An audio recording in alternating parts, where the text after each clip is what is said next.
Good morning, everyone. Good morning, everyone. I note that the hour has come and that a quorum of the council is present. This council will now come to order. All members have taken their seats. All visitors have retired to their seats outside the rails. Before proceeding, I will ask all those present to please set your cell phone to silent or vibrate, and any sidebar conversations, please take outside the chambers. At this time, to give our invocation this morning, the chair recognizes Imam Kenneth Noureddin Muhammad of Philadelphia Masjid Incorporated. He is here today as the guest of Councilmember O'Rourke. I will ask all members and guests to please rise.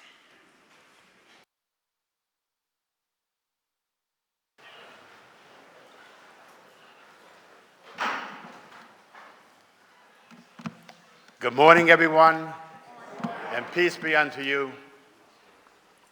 We gather here today in the chamber of the legislative branch of our city, and we stand before the council members who, along with we the people, are all citizens of the only first-class city in the Commonwealth of Pennsylvania. So let's be first class. We acknowledge and appreciate the efforts of this body under the leadership of Council President Kenyatta Johnson, and we appreciate the invitation of Councilman Nicholas O'Rourke. And also I want to give a shout out to my councilperson, Jamie Guthier, who I know she can't hear us in Austria, but we still extend to her our best wishes. We ask Almighty God to guide our leaders among those who are guided aright, and to keep them firm and steadfast on the right path. Almighty God, safeguard and preserve their efforts as they face the challenges which confront our city and our neighborhoods. Almighty God, be the friend and the protector needed as they face the anxieties of what the future may hold, and as we all grieve over the past, especially the lives that are lost, damaged, and traumatized by senseless gun violence. Almighty God, bestow upon us the resources and a more equitable distribution of these resources necessary to uphold our responsibilities and obligations to ensure the health, the safety, and the well-being of all people, especially the young, of whom too many are alienated and disenfranchised. Almighty God, give us the skill sets and the tools to fix our broken families, our schools, and our neighborhoods, and give us the commitment and the resolve to use them to the full extent of our capacity. Give our leaders the courage to face all of our fears and not be intimidated by the enormity of the problems, and let us not be handicapped by our own complacency and selfishness, or by remaining safe in our own silos. Almighty God, do not overwhelm us with responsibility and obligations beyond our capacity. We ask you to protect us from the oppression in all forms. Almighty God, give our leaders the lawful means necessary as they strive to utilize their office to craft policies and procedures that will give us real solutions to the problems we all face, and join our hearts together in all that is good and all that is of benefit to we, the people. Amen. The chair thanks the Imam for his invocation. Council will now be at ease.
The next order of business is the approval of the journal of the meeting of Thursday, April 11, 2024. The chair recognizes Councilmember Isaiah Thomas. Thank you, Mr. President.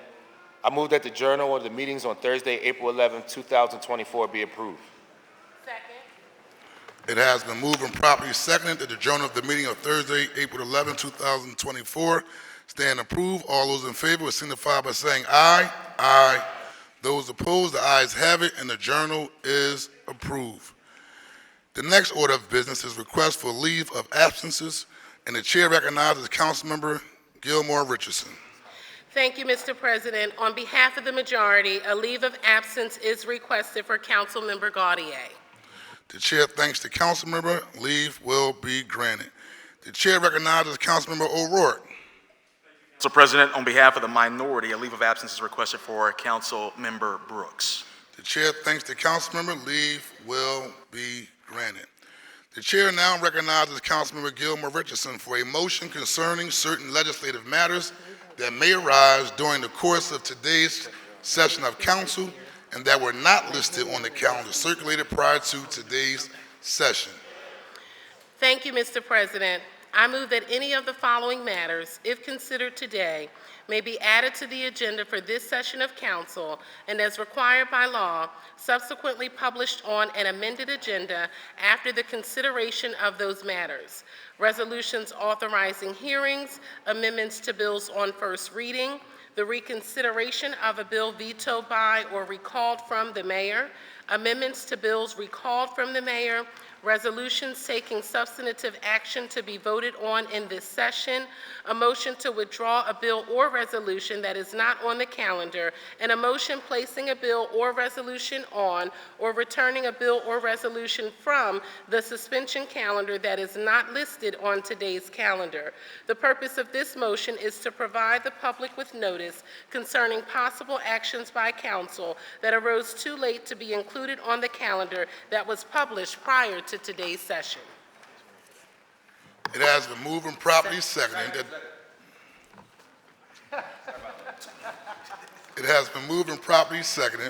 that the legislative matters stated by Councilmember Gilmore Richardson be added to the agenda for today's, should those matters arise during the course of this session of council. All those in favor will signify by saying aye. Aye. Those opposed, the ayes have it, and the motion carries.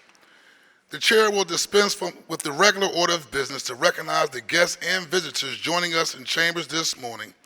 On behalf of all members of City Council, we welcome you to our council session. We appreciate your taking the time to join us as we attend to the legislative affairs of our city. We certainly invite you to come again.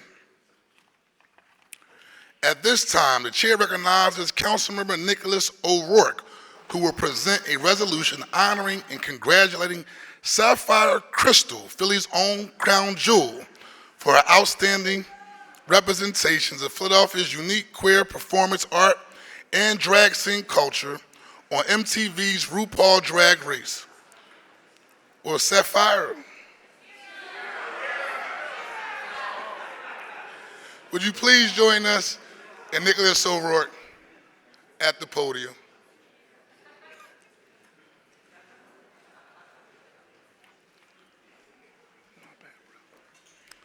Sapphira. Sapphira. Joining Nicholas O'Rourke is Councilmember Mark Squilla, Councilmember Rue Landau, Councilmember Cindy Bass, Councilmember Nina Ahmad, Councilmember Isaiah Thomas.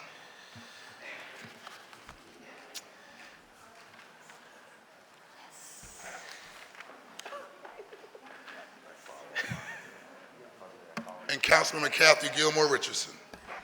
The chair recognizes Councilmember O'Rourke. Thank you, Council President, and good morning to all of our colleagues, all of the viewing public, and the entire city of Philadelphia. We are here to celebrate a certified star.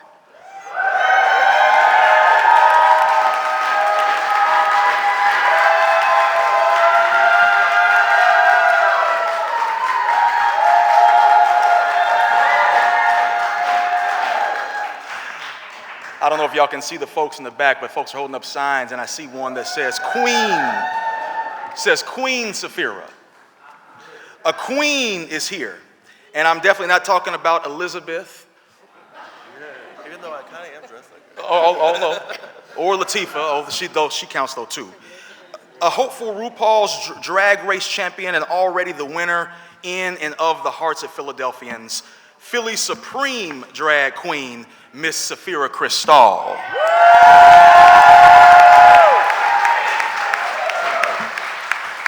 Some of you know that the season 16 finale of Drag Race, 16 seasons of Drag Race airs tomorrow, and I'll say it for all of us here, Safira, we are rooting for you.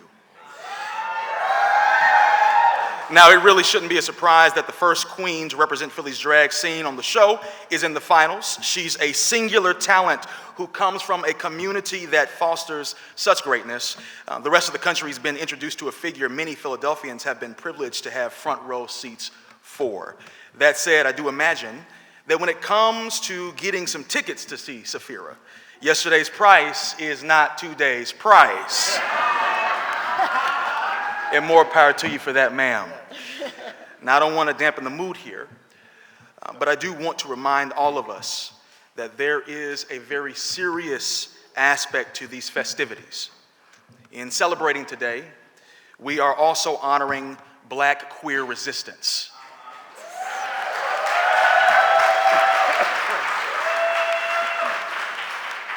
It's only right and apropos that we speak the name O'Shea Sibley into the record. A young Philly native, a Black gay man who you'll remember was attacked and killed last year.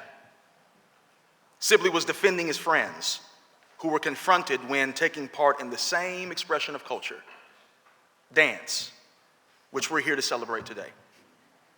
Everything I know about LGBTQIA history is tinged with that mixture of joy and pain, sunshine and rain. Sometimes even simply being has been an act of resistance itself, yielding sweet and bitter dividends.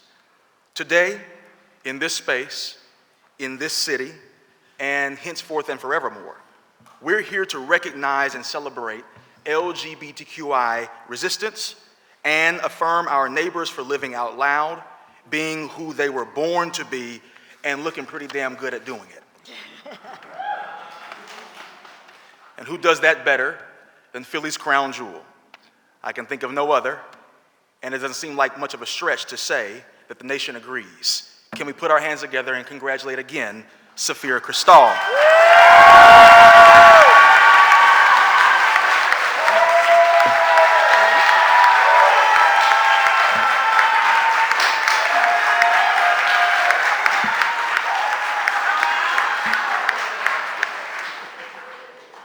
This might be my favorite day in council so far.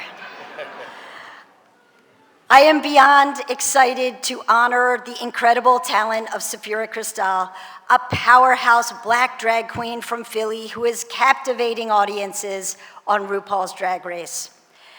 As Philly's first openly LGBTQ person elected to City Council, it is my honor to celebrate and uplift the Black LGBTQ community who have long been leaders and change makers in our city. Safira Cristal's success is a testament to the power of being absolutely true to oneself, and I am thrilled to recognize her achievements during our council session. Let us continue to support and uplift Black voices and Black LGBTQ people in our community, both on and off the stage. I know that you will all be watching with me tomorrow night as Safira brings it home to Philly and on to victory!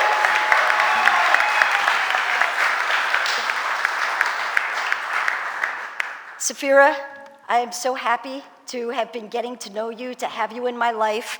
I will tell you, you have made Philly so proud, and we cannot wait to celebrate with you. You are a dream. Safira is the whole package. She is all of the talent, the brains, the beauty, and the great soul and great heart to go with it. We are so lucky to have her in Philadelphia.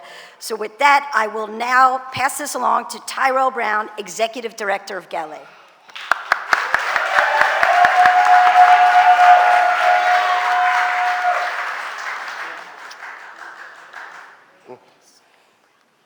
Good morning, everybody. Good morning. So my name is Tyrell Brown. I use they, them pronouns. And I'm the executive director of Galley and also the program director of Philly Pride 365. And I was asked to come here this morning to talk a bit about why organizations that are Black and brown run are important to lifting up talent such as this and cultivating spaces for talent like this to grow and expand. I'm lucky and blessed to have a staff. I'm a little bit emotional right now because we in community work so hard every single day to be able to celebrate moments like this. And I'm lucky to have a staff. 4 of them are performers and producers. We have DDA, who's working on her 4th album right now. We have Hazel, also Luna, the Johnette. Icon Ebony Fierce, who is not here right now, and Illyria Everlasting. We are an organization of queer and trans Black and brown people, completely queer and trans run. We're located up in Kensington, in the heart of a lot of tension right now. And we cultivate a space for people to be able to celebrate who they are, no matter where they're coming from. And we cultivate a safety net for them to be able to thrive and then to grow into stars that we are celebrating, like Saphira here today. I was recently giving a thank you by one of my staff, actually just yesterday, and what she shared with me was that her art and her performance is now informed by a kind of activism that wasn't there before, and why it's so necessary that we have spaces such as Galley, such as Colors, and so many others to be able to lay a foundation so that art means more than just dressing up. It means that we are telling the stories about the experiences that we have every single day of our life, whether or not that is because we are dealing with violence intra-community or outside of the community, whether or not we are surviving poverty and so many other intra-sectional challenges that we have to overcome just to smile each and every day. And we are happy now that we have something to smile about, and we will have something to smile about going forward when we celebrate Saphira tomorrow, throughout the summer, and for 365 days of the year, of every year going forward.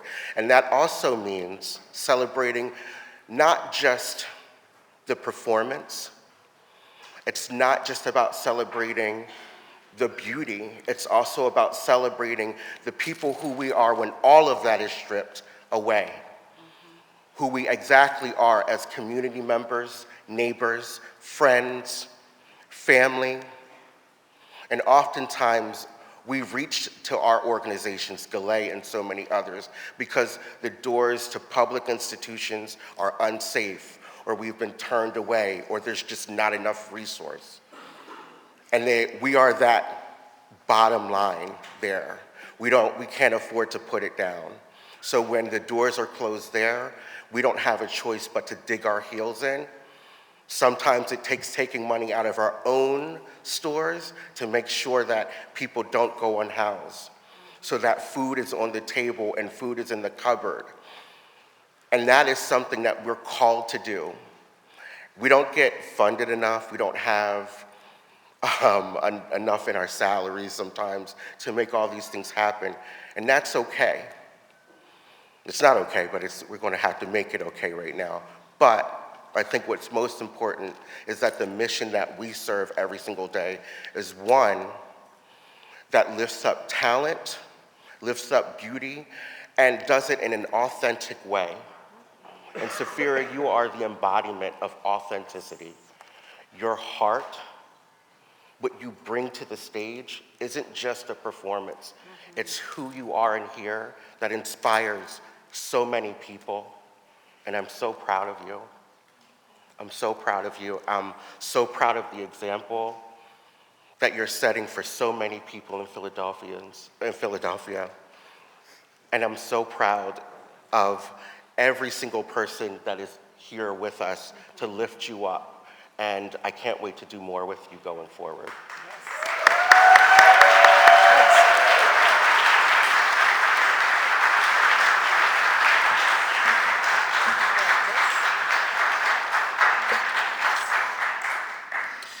Thank you very much, Tyrell. Will our colleagues taking part in the presentation now please order yourselves? I think we are ordered. Are we ordered? Okay, thank you. All right. With that, we'll now read the resolution. Whereas Safira Cristal is a classically trained opera singer, composer, and drag queen with a 6-octave vocal range. Safira Cristal was born in Houston, Texas, began performing in drag while studying music at the Conservatory in Rochester in 2009, and has called Philadelphia home since 2014. And whereas Safira Cristal holds 14 drag pageant crowns, including Miss America 2020, 2021, and has performed nationwide. In 2014, she won the title of Miss Everything upon moving to Philadelphia. And whereas Safira Cristal is a member of the drag queen girl group Philly's Foxes, together with fellow drag queens Maria Topcat, Iris Scepter, Amira Lynn, Poison, Mary DeKnight, and Jaja St. James, with show DJ Chris Urban. And whereas Safira Cristal has appeared twice at the Philly Fringe Festival, first in 2019 when she sang on the same bill as Stephanie Blythe, and again in 2023 when she was featured as a headlining artist. And whereas Safira Cristal is representing Philadelphia on the globally televised show RuPaul's Drag Race, an MTV show in which drag queens compete to win the crown and title of America's next drag superstar. After applying to be a contestant on the show 11 times, Safira was cast on season 16 of the show, which premiered on MTV on January 5th, 2024, and is airing through the spring. And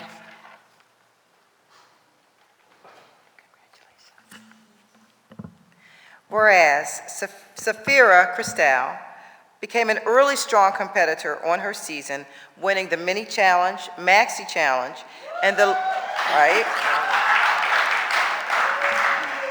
lip sync, all in the first episode. And whereas Safira Cristal carries on Philadelphia's strong legacy of Black opera performers, making this tradition her own by incorporating her signature stunt queen elements of drag into her live operatic performances, like sliding slowly into the splits while singing. You gonna do that today? And Don't follow that. I don't do splits, but you should try. whereas Safira Cristal works throughout the city and nationwide to inspire young people through appearances at colleges, youth camps, and high schools. She taught several years of master classes in drag makeup and performance at Emerson College, and she has given artist talks at Rockland Community College.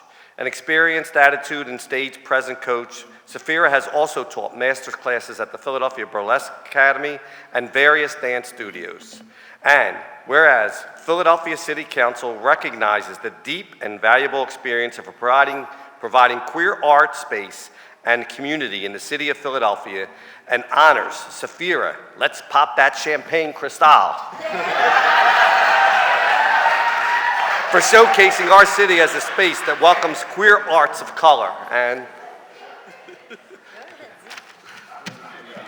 Popping champagne, okay. Whereas Safira Cristal's success will inspire a new generation of our city's queer youth of color to seek out queer spaces, arts, and other community activities, and whereas the City of Philadelphia City Council declares Safira Cristal is a walking, talking, moving miracle and Philly's own crown jewel.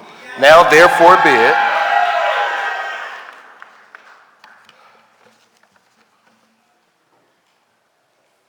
And now, be it resolved that the Council of the City of Philadelphia honors and congratulates Safira Cristal, Philly's crown jewel, for her outstanding representation of Philly's unique queer performance, art and drag scene culture on MTV's RuPaul's Drag Race.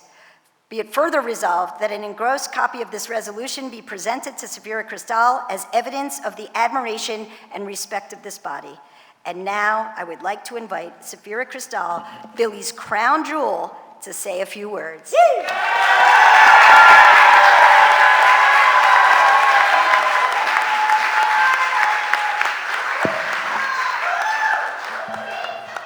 Hello. Wow. Wow, y'all have me up at this early time. In full drag. Well,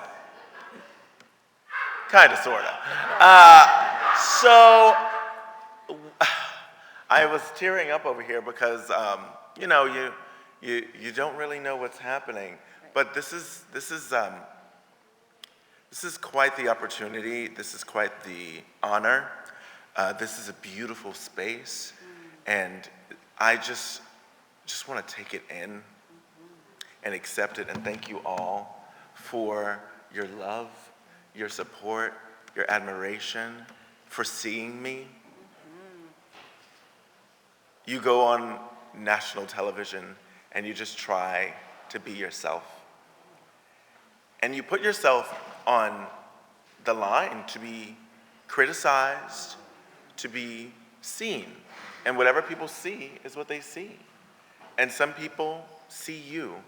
And the great amount of people who have shared with me their stories because of me being able to share my story, and have who have thanked me because they too are Slewfoot. For saying, you know, I accept this thing about myself. For talking about my father and the struggles that I had with him. I lead with forgiveness, with compassion, with kindness, and with love. And I think that in this world, we need a lot more of all of that. That's right. And I think that we, you know, I also got a lot of messages being like, why did you make Maya's dress? Right. And I said to them, look, if someone comes to me and asks me for help, I'm going to provide that help. Because that's the way that I was raised. And quite frankly, that's the way I moved. I was in Rochester, great city, love it. Then Boston, different.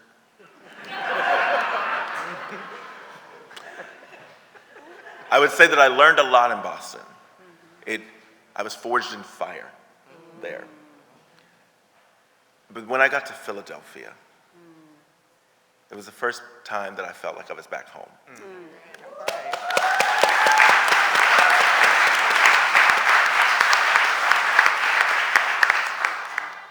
I didn't have to live in fear anymore. I was homeless in Boston. It was scary. But I had God with me the entire time, so I wasn't that scared. But, you know, when you finally get to a place that allows you to really grow, you earlier talked about the sunshine and the rain. The rain helps the flowers grow. And so I was able to take all of what I've learned. It took me 11 times to get onto RuPaul's Drag Race because I had to grow into the person that I am today to be able to represent the kind of queen that needs to represent this world today. We will find out what happens tomorrow.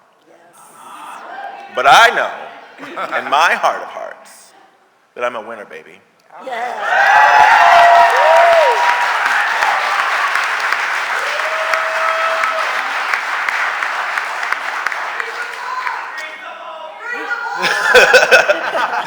Grease those poles. Philadelphia is when I moved here, it was the queerest place I've ever lived in my life. It allowed me to be free, to be who I am, and I thank you all on this council. It is easy to be you when you just feel comfortable. I've been in I lived here, I lived in New York, I lived in Houston, Texas, I lived in Rochester. I lived in P-Town, Provincetown, the gayest city in America. But when I got here, it was just like, oh, wow. I've never seen so much freedom. This is the true home of the free. Because when I go traveling, now I see what the rest of the country has to deal with. And I go, oh, wow. We as drag artists are representations of freedom. We get to be whoever we want to be, whenever we want to be. Drag is such a wide tapestry of freedom. And so I thank you all for making it easier to live here. And I say to all those who might see this outside of Philadelphia, fight for your people. This life needs a lot of love. Judgment is not something that comes in from love. So I want you all to just take one hand, wave it in the air, or wave it at me, and take your other hand, wave it at me. Everyone, I can see you, this isn't TV. Even you up there, wave your hands at me. You're not touching the camera right now, so you can wave it. And then wrap your arms around yourself. And repeat these words. I truly love and accept myself. I truly love and accept myself. No, we're in Philadelphia. I know you can do better. 1, 2, 3. I truly love and accept myself. This is my mantra every single day because it is easier to show love, kindness, and compassion to the rest of the world when you truly love and accept who you are.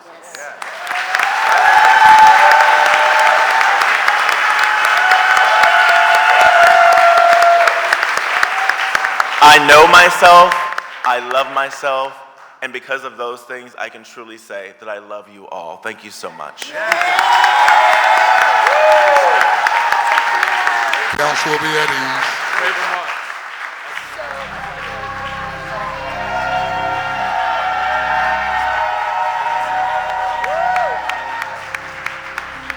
As we keep this excitement going, and to conclude, I invite council members and other guests to join us for a photo in front of the rostrum here. So please, let's do this expeditiously. Thank you so much. Look, continue to keep that energy going, though.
Before we proceed to the next order of business, I want to take a moment to acknowledge one of my political colleagues from South Philadelphia, State Representative Elizabeth Fielder. Let's give her a round of applause.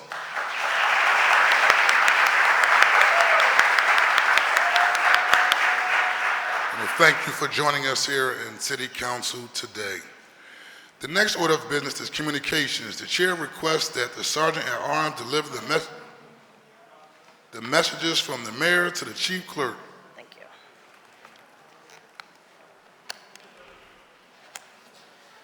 To the Will the chief President. clerk please read the messages from the mayor and any other communications in her possession?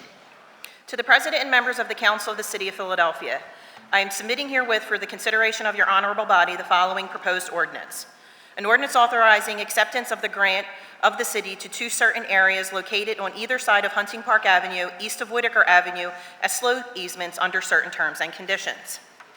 And an ordinance approving the Sixth Amendment of the redevelopment proposal for the American Street Industrial Corridor Urban Renewal Area, being the area generally bounded by Lehigh Avenue, Burke Street, and Montgomery Avenue on the north, by 2nd Street and Phillips Street on the east, by Girard Avenue, Oxford Street, and Jefferson Street on the south, and by Germantown Avenue, 6th Street, and 3rd Street on the west, including the Sixth Amendment to the Urban Renewal Plan, which provides for changes that would make it consistent with the North Philadelphia Redevelopment Area Plan and generally consistent with the most recent comprehensive plan approved by the City Planning Commission of the City of Philadelphia.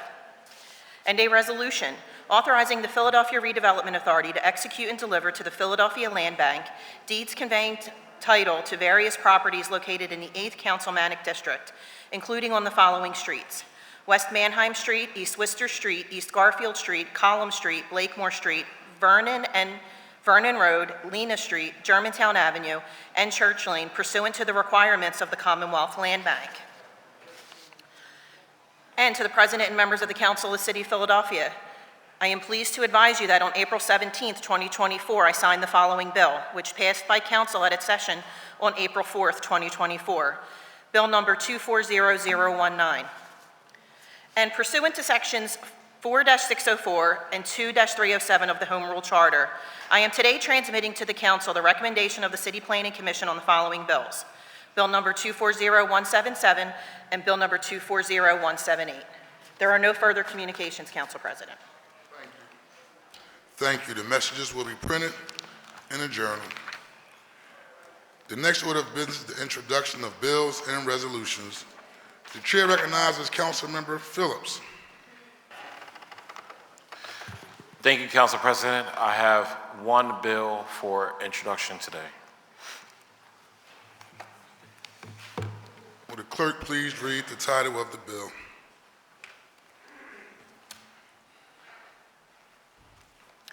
An ordinance authorizing encroachments in the nature of a sidewalk cafe in the vicinity of 6516 Castor Avenue, Philadelphia, PA 19149, under certain terms and conditions. This bill will be referred to the appropriate committee. The chair recognizes Councilmember Kathy Gilmore Richardson. Good morning, Council President. Good morning, colleagues. Today I offer one non-privileged resolution on your behalf. Will the clerk please read the title of the non-privileged resolution? A non-privileged resolution establishing the month of April as Philadelphia History's Month in the City of Philadelphia, commencing in 2025 and continuing annually thereafter. This resolution will be placed on the final passage calendar for consideration in our next session of council. The chair recognizes Councilmember Isaiah Thomas. Good morning, Council President. Good morning, colleagues. Today I offer one resolution. Will the clerk please read the title of the privileged resolution? Honoring and congratulating the champions of the week for the culture clothing for their collaboration with Ebbets Field Flannels on their Philadelphia Stars collection, which celebrates the city's championship-winning Negro League baseball team. This resolution will be placed on today's final passage calendar. The chair recognizes Councilmember Jones. Thank you, Mr. President. Today I offer one bill and 5 resolutions. 2 of them are privileged. Will the clerk please read the title of the bill and resolutions? An ordinance establishing a no parking regulation on the south side of Wises Mill Road between Henry Avenue and Forbidden Drive. This bill will be referred to the appropriate committee. And a non-privileged resolution calling on the Pennsylvania State Senate to pass House Bill 1130 to create the Safer Communities Grant Program, which will make Philadelphia safer by providing funding for lighting and security cameras around schools, playgrounds, community centers, and other high-crime areas. This resolution will be placed on the final passage calendar for consideration at our next session of council. And a non-privileged resolution supporting the Biden administration's finalized rule that aims to expand certain background check requirements for firearm purchases and close the gun show loophole. This resolution will be placed on the final passage calendar for consideration at our next session of council. And a privileged resolution honoring and recognizing the Philadelphia Law Department, the Giffords Law Center to prevent gun violence, and the Hossfield Law Firm for their work in upholding public safety for all Philadelphians by ensuring accountability for ghost gun suppliers. This resolution will be placed on the final passage calendar for consideration at the next session of council. And a privileged resolution honoring the life and legacy of Edgar Sonny Campbell, former leader of Philadelphia's 4th Democratic Ward, for his decades of service to the city of Philadelphia. This resolution will be placed on today's final passage calendar. And a privileged resolution honoring and recognizing the City Avenue Special Services District on the occasion of their 25th anniversary. This resolution will be placed on today's final passage calendar. The chair recognizes Councilman Rue Landau. Good morning, Council President. I have one privileged resolution that I am introducing on, with Council President and with Councilmember Gaudier. Will the clerk please read the title of the resolution? A privileged resolution recognizing April as Fair Housing Month in the City of Philadelphia and celebrating the anniversary of the passage of the Fair Housing Act of 1968, a landmark federal civil rights bill that protects individuals and families from discrimination in the housing market. This resolution will be placed on today's final passage calendar. Will the chair recognizes Councilmember Ketty Lozada. Thank you, Council President. Today I offer one bill. Will the clerk please read the title of the bill? An ordinance authorizing acceptance of the grant to the city of two certain areas located on either side of Hunting Park Avenue, east of Whitaker Avenue, as slope easements under certain terms and conditions. This bill will be referred to the appropriate committee. The chair recognizes Councilmember Jeffrey J. Young. Thank you, Mr. President. Today I offer two bills and two resolutions. Will the clerk please read the title of the bills and the resolutions?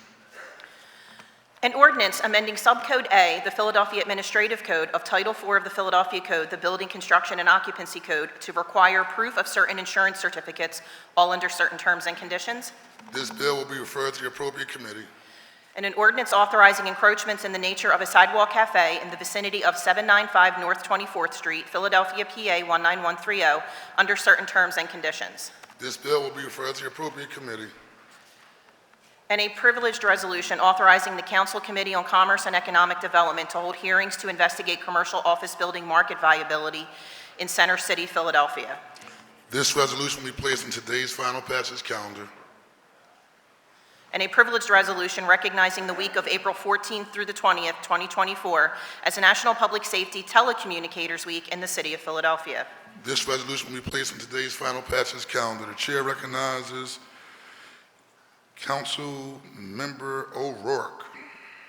Thank you, Council President. I have two privileged resolutions to introduce, one of which I am co-introducing proudly alongside Councilmember Landau.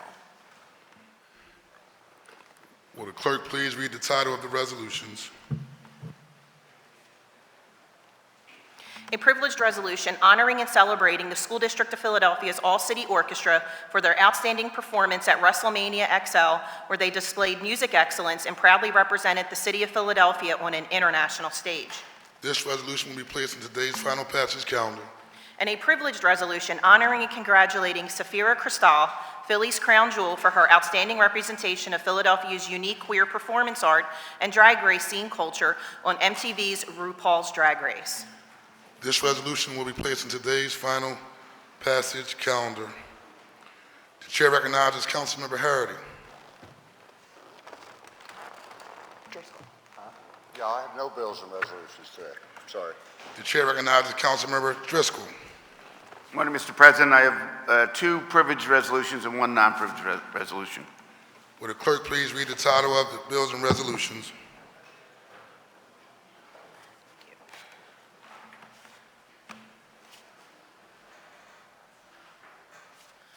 A privileged resolution celebrating the return of the Tianjin delegation on April 23, 2024. This resolution will be placed on today's final passage calendar.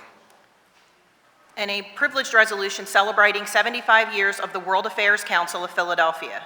This resolution will be placed on today's final passage calendar. And a non-privileged resolution proclaiming May 2024 as Dual Asian American Pacific Islander and Jewish American Heritage Month in Philadelphia to pay tribute to the rich history and significant contributions made by generations of Asian Americans and Pacific Islanders and Jewish Americans to our country, Commonwealth, and city. This resolution will be placed on the final passage calendar for consideration at our next session of council. The chair recognizes Councilmember O'Neill. Thank you, Mr. President. I offer one non-privileged resolution. Will the clerk please read the title of the non-privileged resolution? A non-privileged resolution authorizing and ratifying Councilmember O'Neill's appeal on behalf of and as representative of City Council of the decision of the Zoning Board of Adjustment with respect to 4100 Orchard Lane. This resolution will be placed on the final passage calendar for consideration at the next session of council. The chair recognizes Councilmember Squilla. Thank you, Mr. President. No bills or resolutions today. The chair recognizes Councilmember Bass. Thank you, Mr. President. I'll offer one non-privileged resolution. Will the clerk please read the title of the non-privileged resolution? A non-privileged resolution authorizing the Philadelphia Redevelopment Authority to execute and deliver to the Philadelphia Land Bank deeds conveying title to various properties located in the 8th Councilmanic District, including on the following streets: West Manheim Street, East Worcester Street, East Garfield Street, Column Street, Blakemore Street, Vernon Road, Lena Street, Germantown Avenue, and Church Lane, pursuant to the requirements of the Commonwealth Land Bank Act. This resolution will be placed on the final passage calendar for consideration at next session of council. The chair recognizes Councilmember Nina Ahmad. Thank you, Council President. I have no bills or resolutions today. There being no reports from committees today, we will now go into the consideration of the calendar. Will the chief clerk please read the bill on the first reading calendar? Bill number 240012, an ordinance to amend the Philadelphia zoning maps by changing the zoning designations of certain areas of land located within an area bounded by Queen Lane, Wissahickon Avenue, Roosevelt Boulevard Extended, and Henry Avenue to amend Section 14-524 of the Philadelphia Code entitled FDO, 4th District Overlay District, and make related changes all under certain terms and conditions. This bill will be placed on the second reading and final passage calendar for our next session of council. Council will be at ease for a moment. The chair recognizes Councilmember Jeffrey J. Young. Thank you, Mr. President. I ask for leave from chambers to handle council business outside of this chambers. Leave is granted. Thank you, Mr. President. I also ask to be recorded as voting aye on all bills and resolutions except bill number 240088, where I'll be voting no. Thank you very much. It will be duly noted. Thank you, Mr. President. You're welcome. The chair recognizes Councilman Gilmore Richardson for the purpose of calling the bills on the second reading and final passage calendars. Thank you, Mr. President. I move that the rules of council be suspended as to permit the use of a consent agenda to consider the following bills on the second reading and final passage calendars. Numbers 240066, 240159, 240021, 240022, 240086, 240090, 240100, 240121, 240122, 240123, 240155, 240156, 240186, 240188, 240189, 240190, 240212, 240213, 240214, 240217, 240218, and 240219. Can I have a second? It has been moved and properly seconded that the rules of council be suspended to permit the use of a consent agenda to consider the bills just read by Councilmember Gilmore Richardson. All those in favor will please indicate by saying aye. Aye. Those opposed, the ayes have it. The motion carries, and we will consider the bill consent agenda shortly.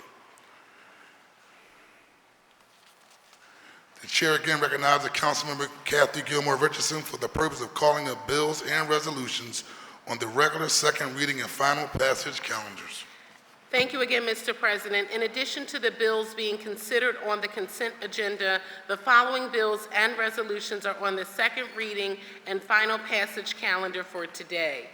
Numbers 240284, 240286, 240287, 240294, 240295, 240297, 240176-A, 240177, 240178, 240158, and 240087, and 240088.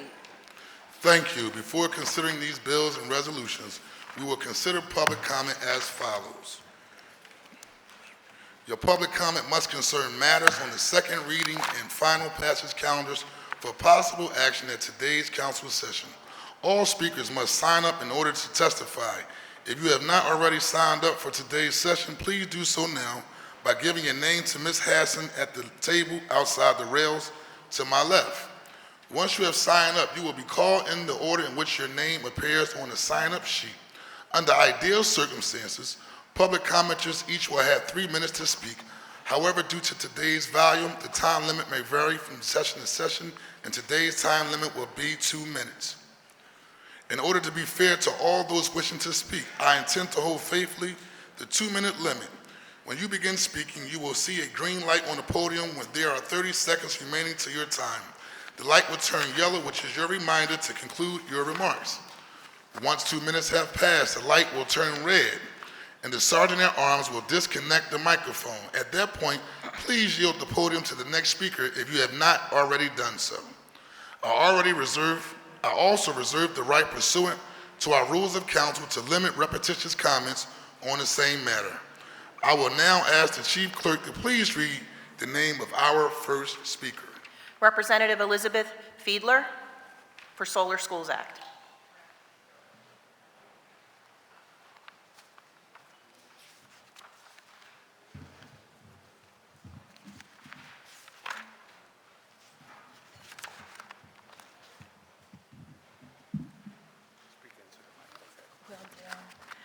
Thank you so much for having me here today. Thank you, Council President, and thank you to the Philadelphia City Council for your warm welcome.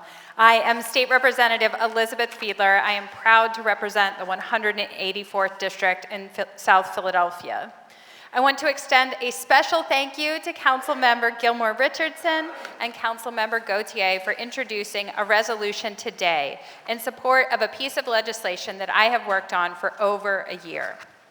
This is legislation I am very passionate about, and I am so excited after traveling the state to have the opportunity to bring it home to Philadelphia. For just over a year, I have been working on a project called Solar for Schools, House Bill 1032.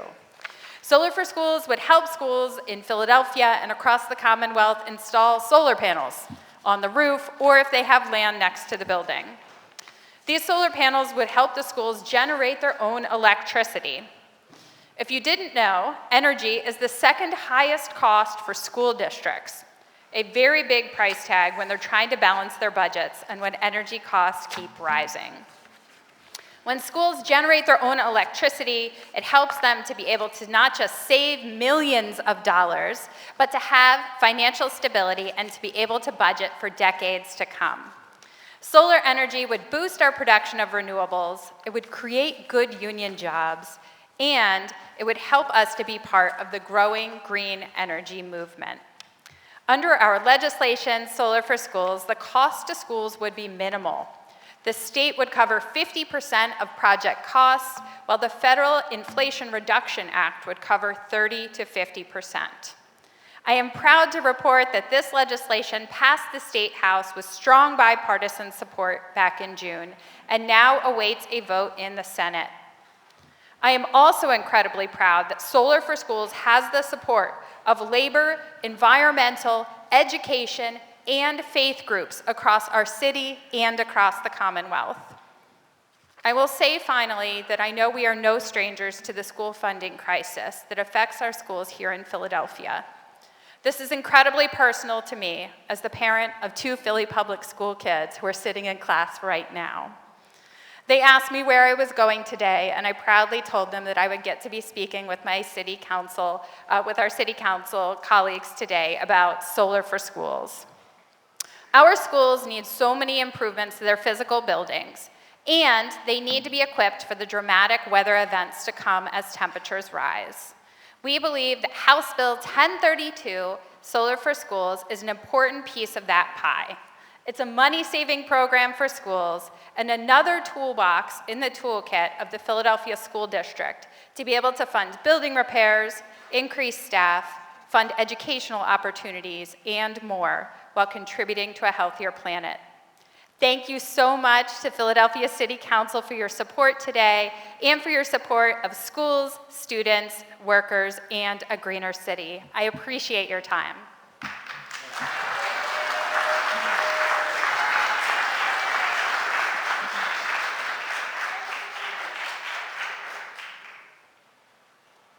Elowin Corby for Solar Schools Act. Corby.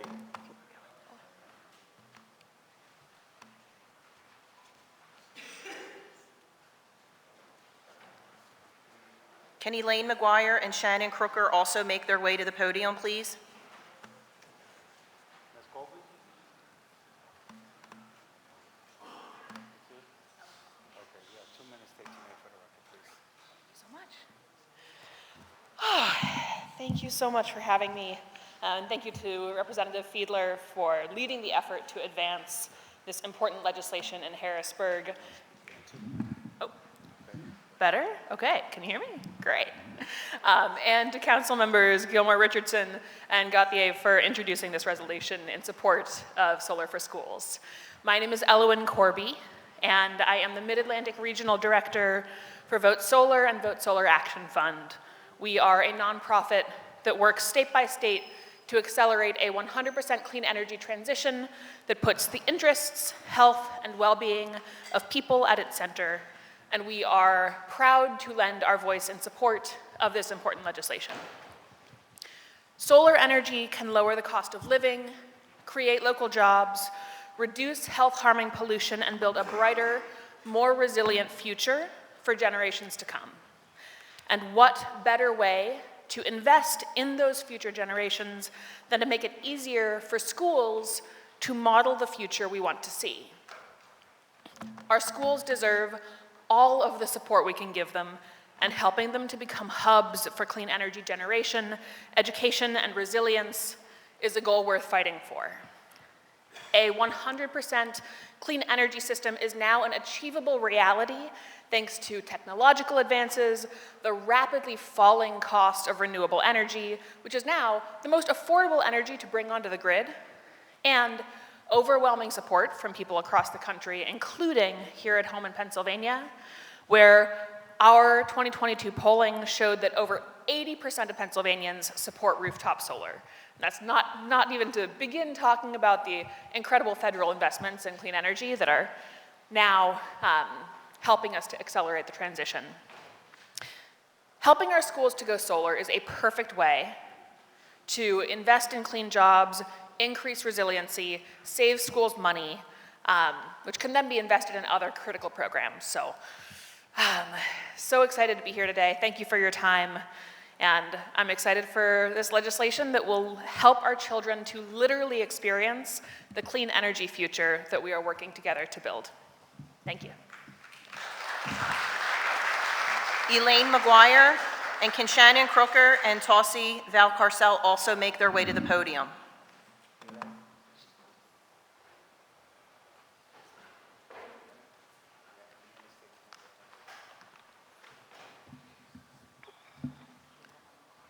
Good morning. My name is Elaine McGuire, proud member of IBW Local 98. As a proud resident of Pennsylvania, I wholeheartedly support House Bill Solar for Schools. This initiative not only promises to pave the way for a cleaner, greener future for our communities, but also serves as a beacon of hope for our local economy and workforce. By implementing solar energy systems in schools across the state, we not only reduce our carbon footprint, but also create invaluable job opportunities for our skilled workers, including the members of IBEW Local Union 98. These electricians, known for their expertise and dedication, stand ready to put their talents to work, ensuring the successful installation and maintenance of solar panels in our educational institute. Moreover, this bill offers a much-needed boost to our school districts, injecting new life into their budgets and resources as our communities continue to strive for sustainability and resilience. Investing in solar energy for schools is a crucial step forward. Let's embrace this opportunity to support local jobs, empower our residents, and build a brighter future for generations to come. Thank you. Shannon Crooker, Kentausi Valcarcel, and Paul Birdsong also make their way up. Good morning. My name is Shannon Crooker. I'm with Generation 180, a nonprofit working to inspire and equip schools to go solar. All schools and communities in Pennsylvania, regardless of their geography, wealth, or size, should have access to clean, affordable energy. We monitor and track the solar schools movement and just released a report that indicated that solar had nearly tripled on schools in Pennsylvania in the last decade. That sounds like a lot, and it is. It's 39 megawatts, which is enough to power 7,000 homes in Pennsylvania. To put that into relation, here in Philadelphia, there are over 700,000 homes. That's only 1% of homes that could be powered by solar energy through our schools. We demand more, we expect more, and we would love to see more schools reap the benefits of clean energy, because not only would they save money and create cleaner, healthier environments, they are also able to learn directly from the energy and enhance their curriculum and develop workforce development programs for their students and create an on-ramp for students to get jobs in the solar energy, which provides family sustainable wages. We urge you to support this as residents of Philadelphia, as council members who represent the constituents here. Not only could Philadelphia be put on the map and enable more schools to go solar through Representative Fiedler's amazing program, Solar for Schools, schools across Pennsylvania would be able to benefit and invest in what matters, the students, their buildings, and the future. I thank you. Kentausi Valcarcel, Paul Birdsong, and then Fred Motley. Good morning, everybody. Okay. Good morning, everybody. I'm here to speak about the resolution of 240286.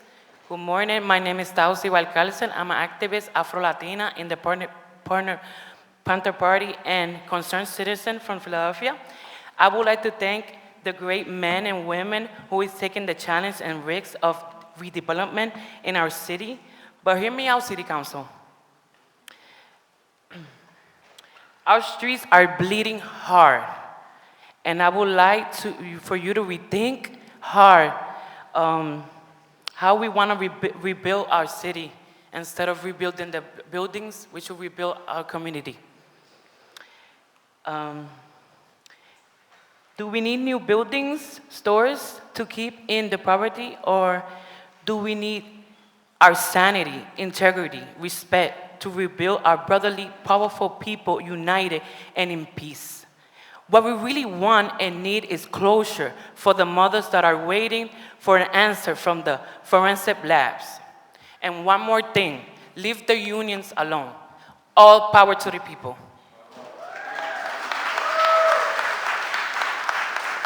Paul Birdsong, Fred Motley, and Lamont McDowell.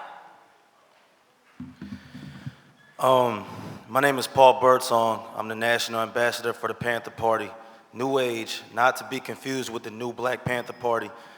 as our forefathers previously stated, the original Black Panther Party for Defense, there is no legitimacy to the new Black Panther Party, and we don't have anything to do with it. Now that I've said that, I'm here to speak on the same bill as the sister, the same resolution. It's funny how we focus on making new buildings and new businesses. And I know from doing this in other states that there's a live stream that Mayor Sherelle Parker is watching, right? So I know she sees what I'm saying and hears me. We don't need to continue to build businesses in the unsafe community. We don't need to continue to try to lure people here to spend money just so they can owe you when they have to leave because it's unsafe. We don't need to continue to work on the infrastructure that's made out of stone. We need to work on the infrastructure that's made out of people. We don't need to redevelop the buildings over there on 53rd Street between where the shootings happened at the Eid celebration and the shootings on Chancellor and 53rd. Why are we working on them buildings instead of working on the people? I still don't see that civilian force out there. I still don't see a forensics lab that is not obsolete. We don't need none of that. We need to work on the people of Philadelphia. The city of brotherly love, right? But all our brothers keep killing one another. That's what we need to work on. So, until that forensics lab is available when it actually works, and until we stop making resolutions and bills about buildings instead of people, the Panther Party will continue to come. We won't just come here. We're going to start coming to the offices. We're going to get less and less friendly until the people become the priority. I don't care about people saying give us numbers. I don't care about the mic. I don't care about none of this stuff we're doing outside. I don't care about the circuses we turn this place into every Thursday morning, celebrating stuff while people are out here dying. I care about what's happening to the people. And like the sister said, leave the unions alone and leave the people who are part of the union alone. After niggas done fighting for this, we're gonna fight with them too. All power to the people.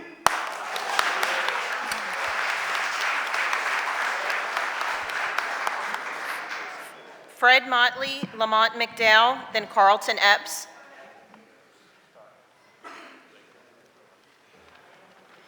For the record, my name is Fred Motley.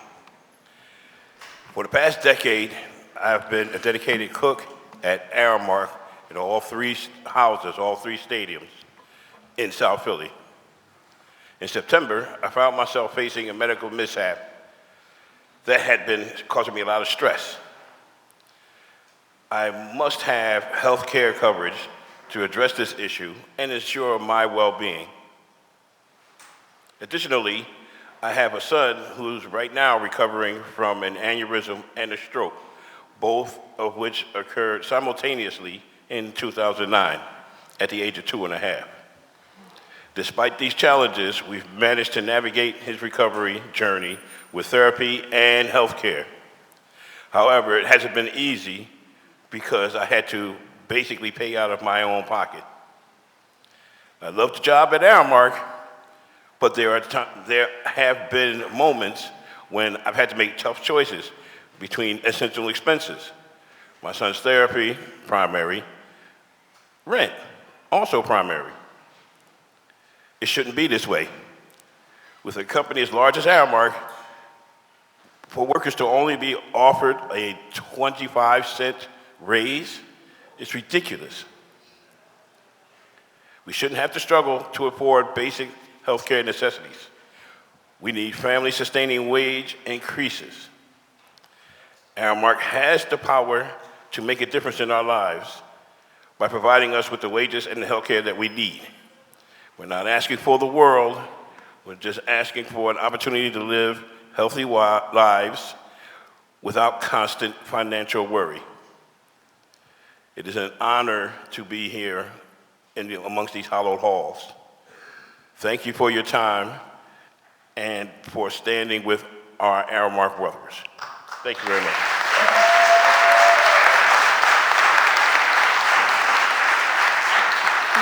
Lamont McDowell, Carlton Epps, and then Rosalind Wucinic.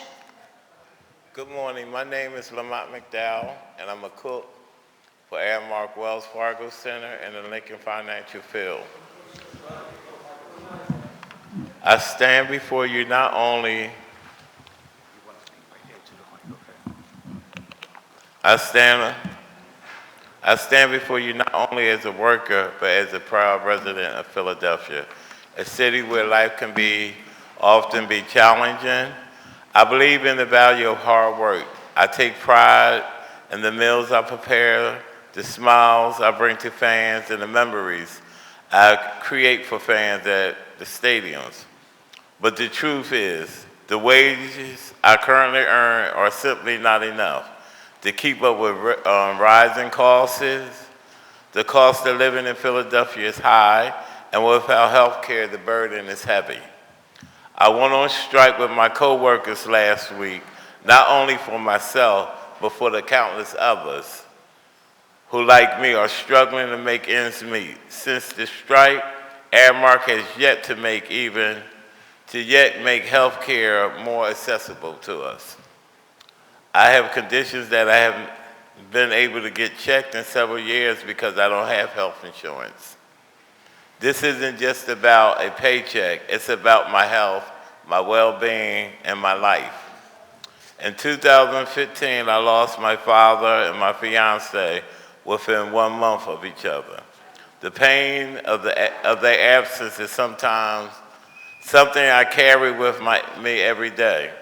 But despite the hardships, I continue to persevere because my mother needs me.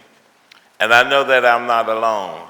This resolution to support Aramark workers means a lot to me, and having all of you at the City Council standing with us means even more to me. Thank y'all.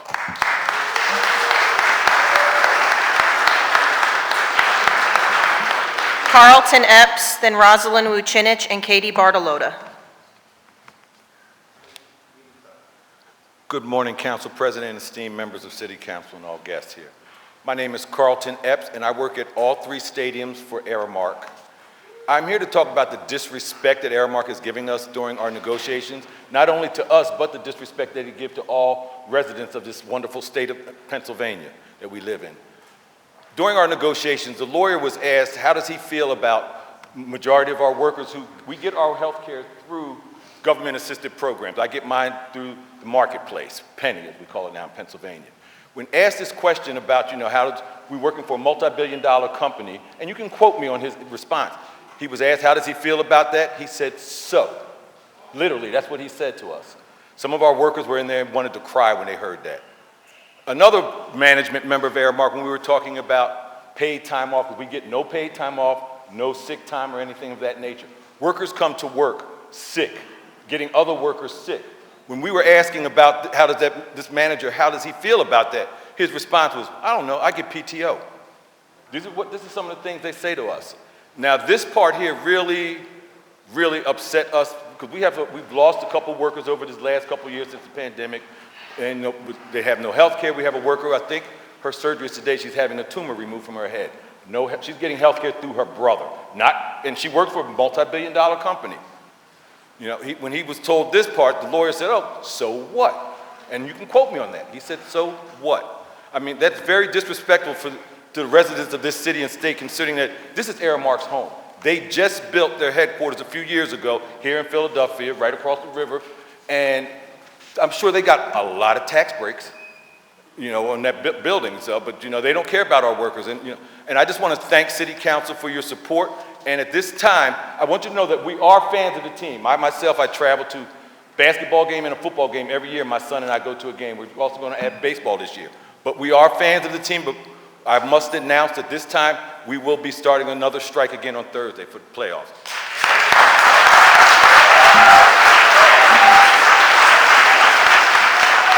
Rosalind Wucinic, Katie Bartolota, and Harris Metzer.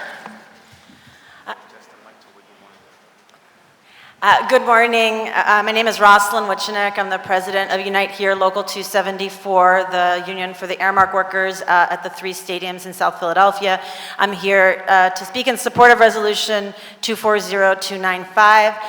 We want to, on behalf of the whole union, thank the council president and Councilmember Harity and the entire body of City Council for introducing this resolution in support of these brave workers that are fighting for family-sustaining and community-sustaining jobs and health care for all of us.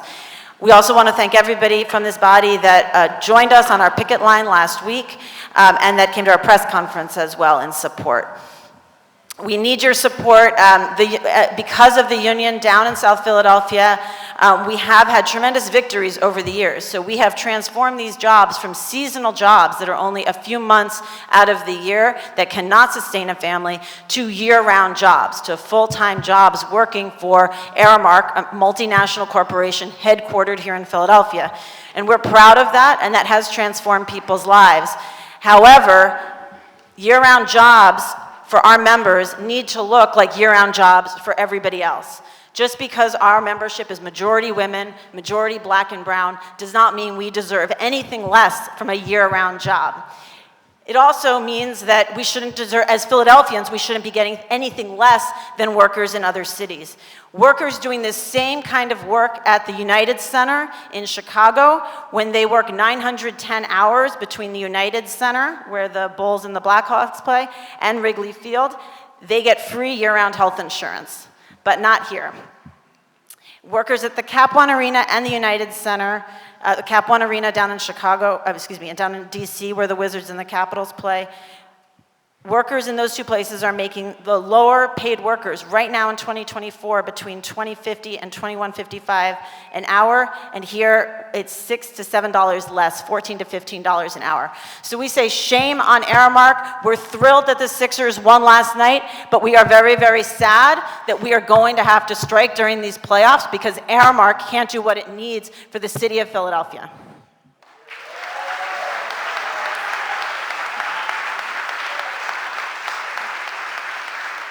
Katie Bartolotta, Harris Metzer, and then Tiffany Cherry. Good morning, Council President and members of City Council. My name is Katie Bartolotta, and I'm Vice President of the Philadelphia Energy Authority. PEA is a quasi-governmental entity working to build a robust, equitable, clean energy economy in Philadelphia.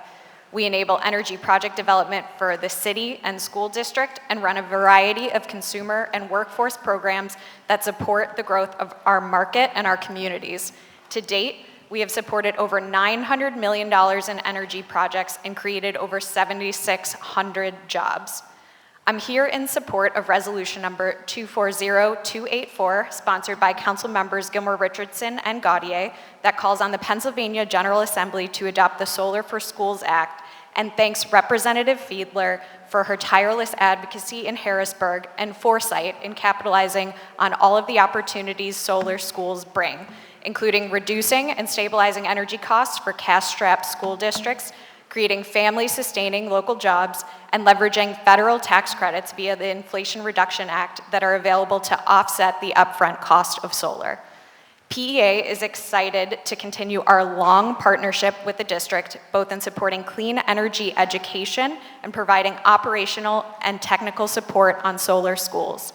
Over the last 4 years, we've helped launch a high school career and technical education program that is training Philadelphia's next generation of solar installers, and we're excited to add solar training to Mayfair's middle school construction CTE program this school year. Installing solar on schools will create new career opportunities for Philadelphia public school grads, have educational value for current students through curriculum enhancements, and connect students to real action for climate change, all while creating jobs for their futures. Philadelphia schools will also save money with solar through lower school bills and long-term budget certainty. Solar is a win-win for Philadelphia schools and school communities in every corner of the Commonwealth. We're grateful to Representative Fiedler for her leadership on solar schools and to Council members Gilmore Richardson and Gaudier for urging the legislature to act. We support the passage of this resolution in City Council. Thank you. Harris Metzer, Tiffany Cherry, and Jeremiah Worsley.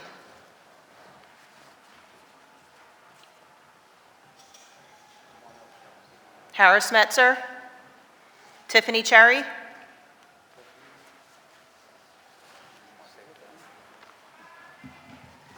Good morning. My name is Tiffany Cherry. I've been a worker at the Bellevue for 13 years as a 32BJ SEIU cleaner. Our members also clean the Chambers of Commerce, which is in the same building. Oh, okay. 32BJ has helped us see a steady pay increase under the union contracts. I've gone from $15 an hour to $22. The Bellevue, one side of the Bellevue is the hotel, the other side is commercial. I work on the commercial side. We went from 10 floors of commercial to now only 4 floors of commercial. 6 floors is under renovation to become residential. The Bellevue once had 23 workers. We are now down to 5 workers in the Bellevue. We just recently switched over to a new cleaning company, and thanks to the legislation that we have to protect our jobs, with switching with their company, we was able to keep our benefits, our pay, our pension.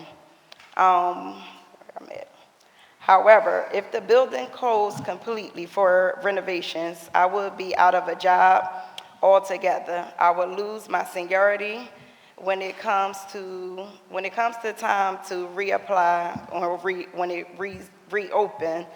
The threat of losing our jobs is a threat of losing our wages. It could also lead to us losing our health insurance, our pension, our benefits. These changes are not being made due to our work performance. They are being made, they are being made based on the circumstances outside of our control, which is why this displaced worker legislation is important for us. If I lose my job, it will affect my life in a major way, taking care of my children, my bills. We live in the community. We support small business. The passage of this bill not only means job security, but also protect our ability to support local economy. The owners of the buildings will be taken care of no matter what, however it plays out. We won't. We need your help to protect our jobs. We must fight to maintain our rights, wages, working conditions. Thank you for hearing me.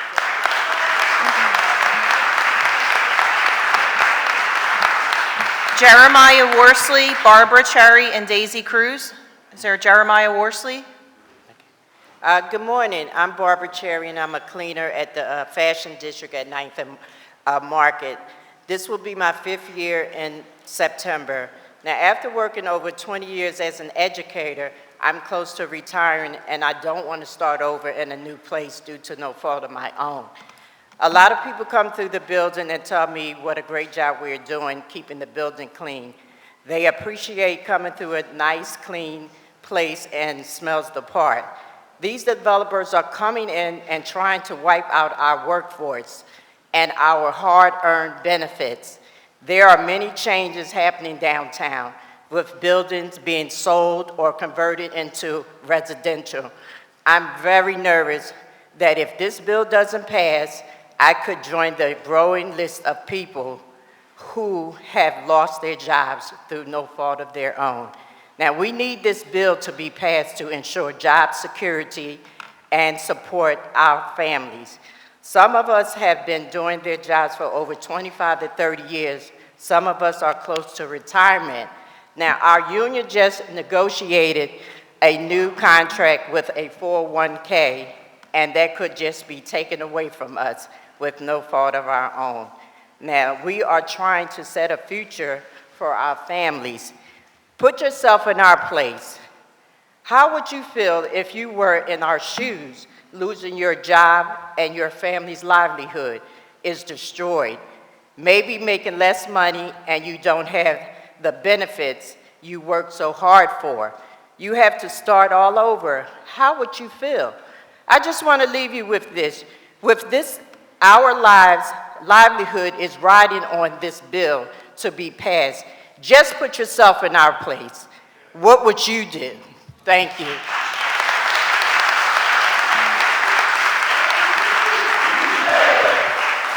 Jeremiah Worsley, then Daisy Cruz, and Frank Lamar Slayton.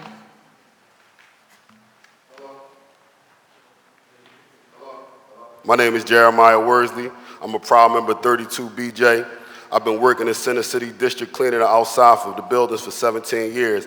And at that time, we negotiated pay raises and maintained great benefits and support for our family. Honestly, the benefits are what keep me here. It take care of my health care as far as my medical, my high blood pressure medicine, and make sure my own kids got their own dental. Let me tell you about what being a frontline hero was all about. I worked outside cleaning the buildings, but the threat of getting sick was still very real. We worked during the pandemic, we worked during the riots, cleaning up the glass, everything outside. A lot of the times it felt like nobody cared about us being a frontline worker. To be honest, it was very scary. People was outside, I was scared to get sick. We were wearing masks, but we were still continuously coming to work, maintaining the integrity of the buildings for people to see that downtown was a really good place to be.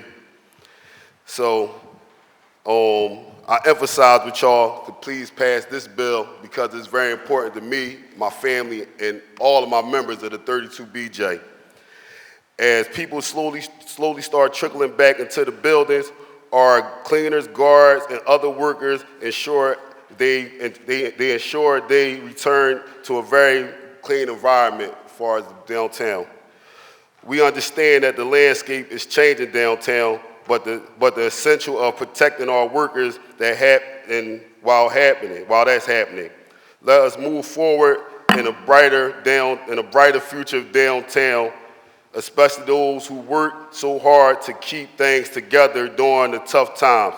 We all deserve a future where we can feel comfortable and retire with our families and everybody. Thank you.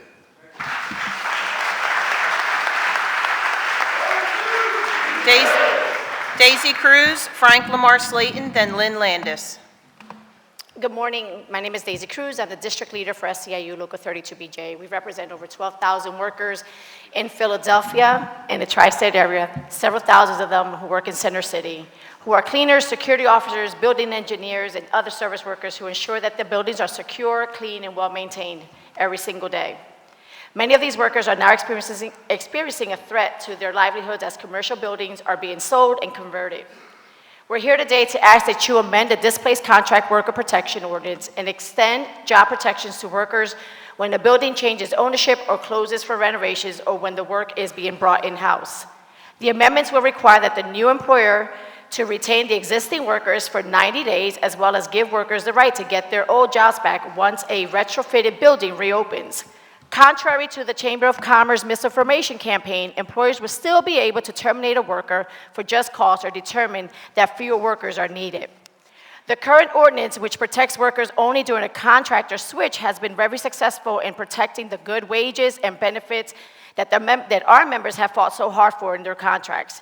They've been able to raise their families, pay for their children's schools, buy homes, and most importantly, support local economy. We need more stability, not less. What we don't need is a revolving door of workers guarding public areas, sanitizing buildings, and other crucial services. We must adapt to the changing times of our city and ensure that we close the loopholes that leave thousands of workers vulnerable to be displaced. These amendments are a win-win for the public, the workers, and the businesses that they serve. We thank you in advance for voting for this bill and sending a clear message that we're all in this recovery process together. Thank you.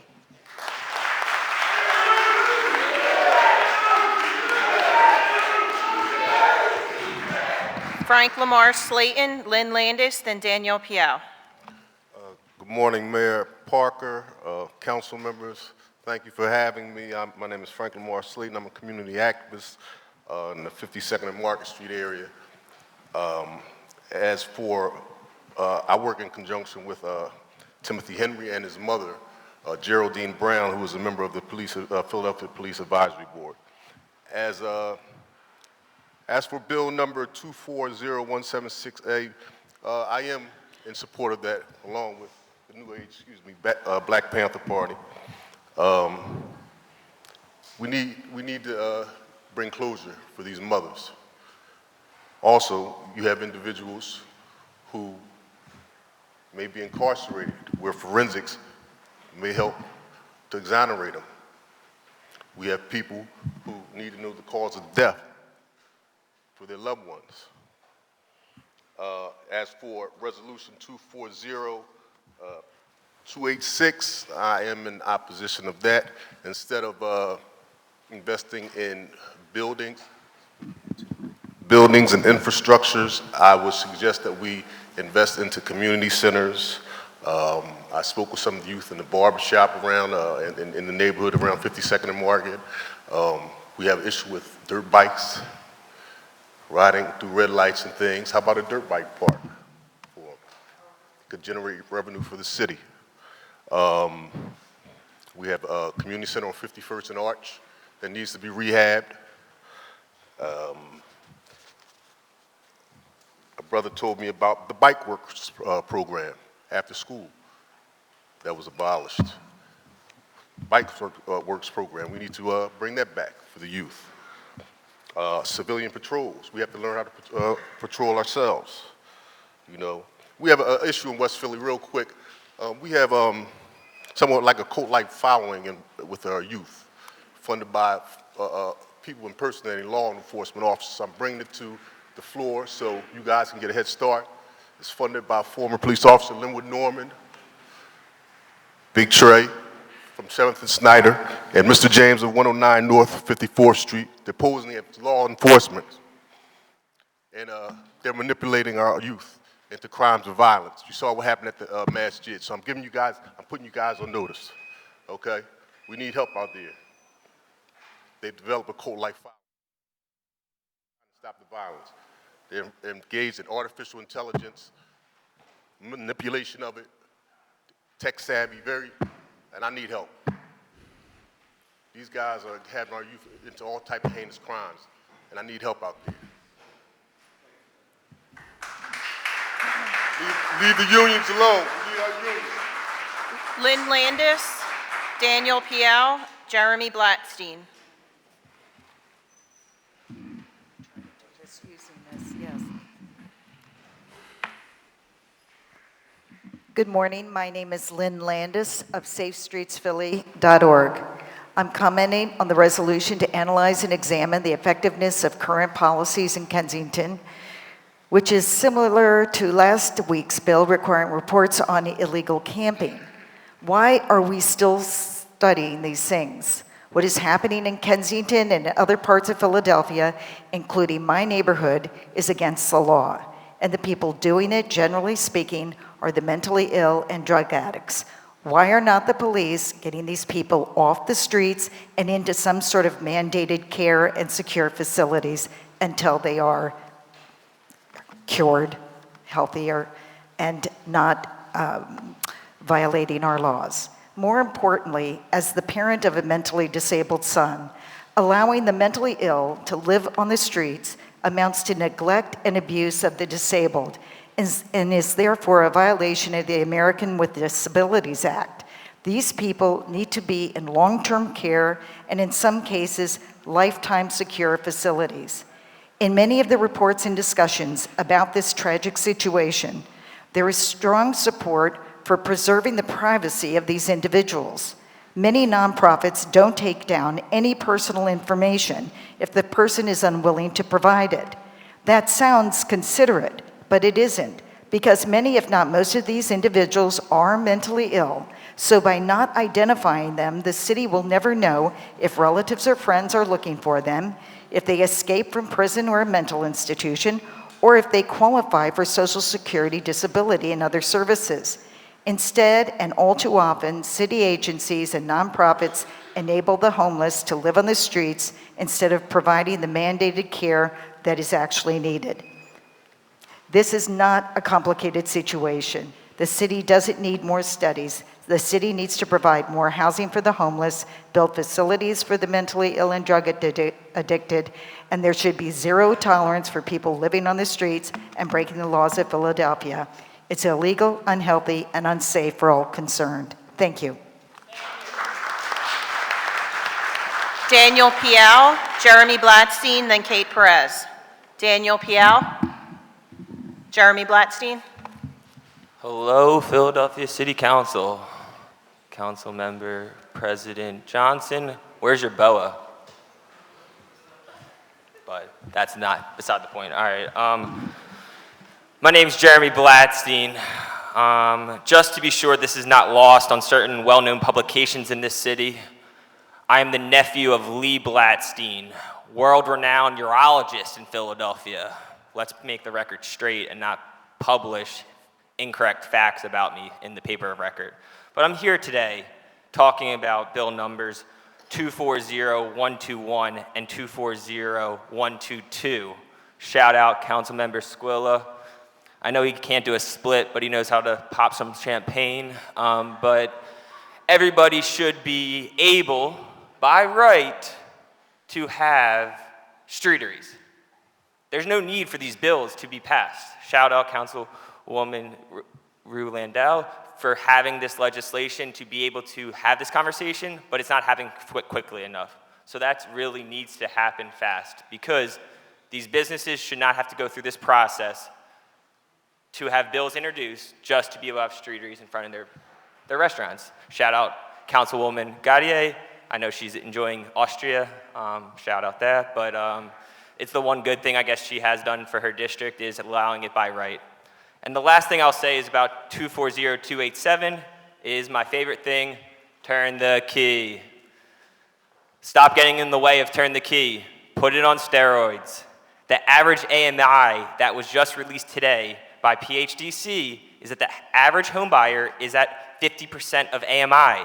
That is with zero taxpayer funding, no direct taxpayer funding. So instead of making it more difficult and trying to get in the way, put the land in the land bank, get that land moving, and let's start building houses. If housing is the #1 priority right now, Turn the Key is a program that will make this work. And as some would say, I'm not like a crazy right-winger. Someone said that to me today. So I just want to say thank you for giving me the ability to come here every week to speak, because I want to make Philadelphia a better place to live, and I think that each and every one of you do as well. Thank you. Kate Perez.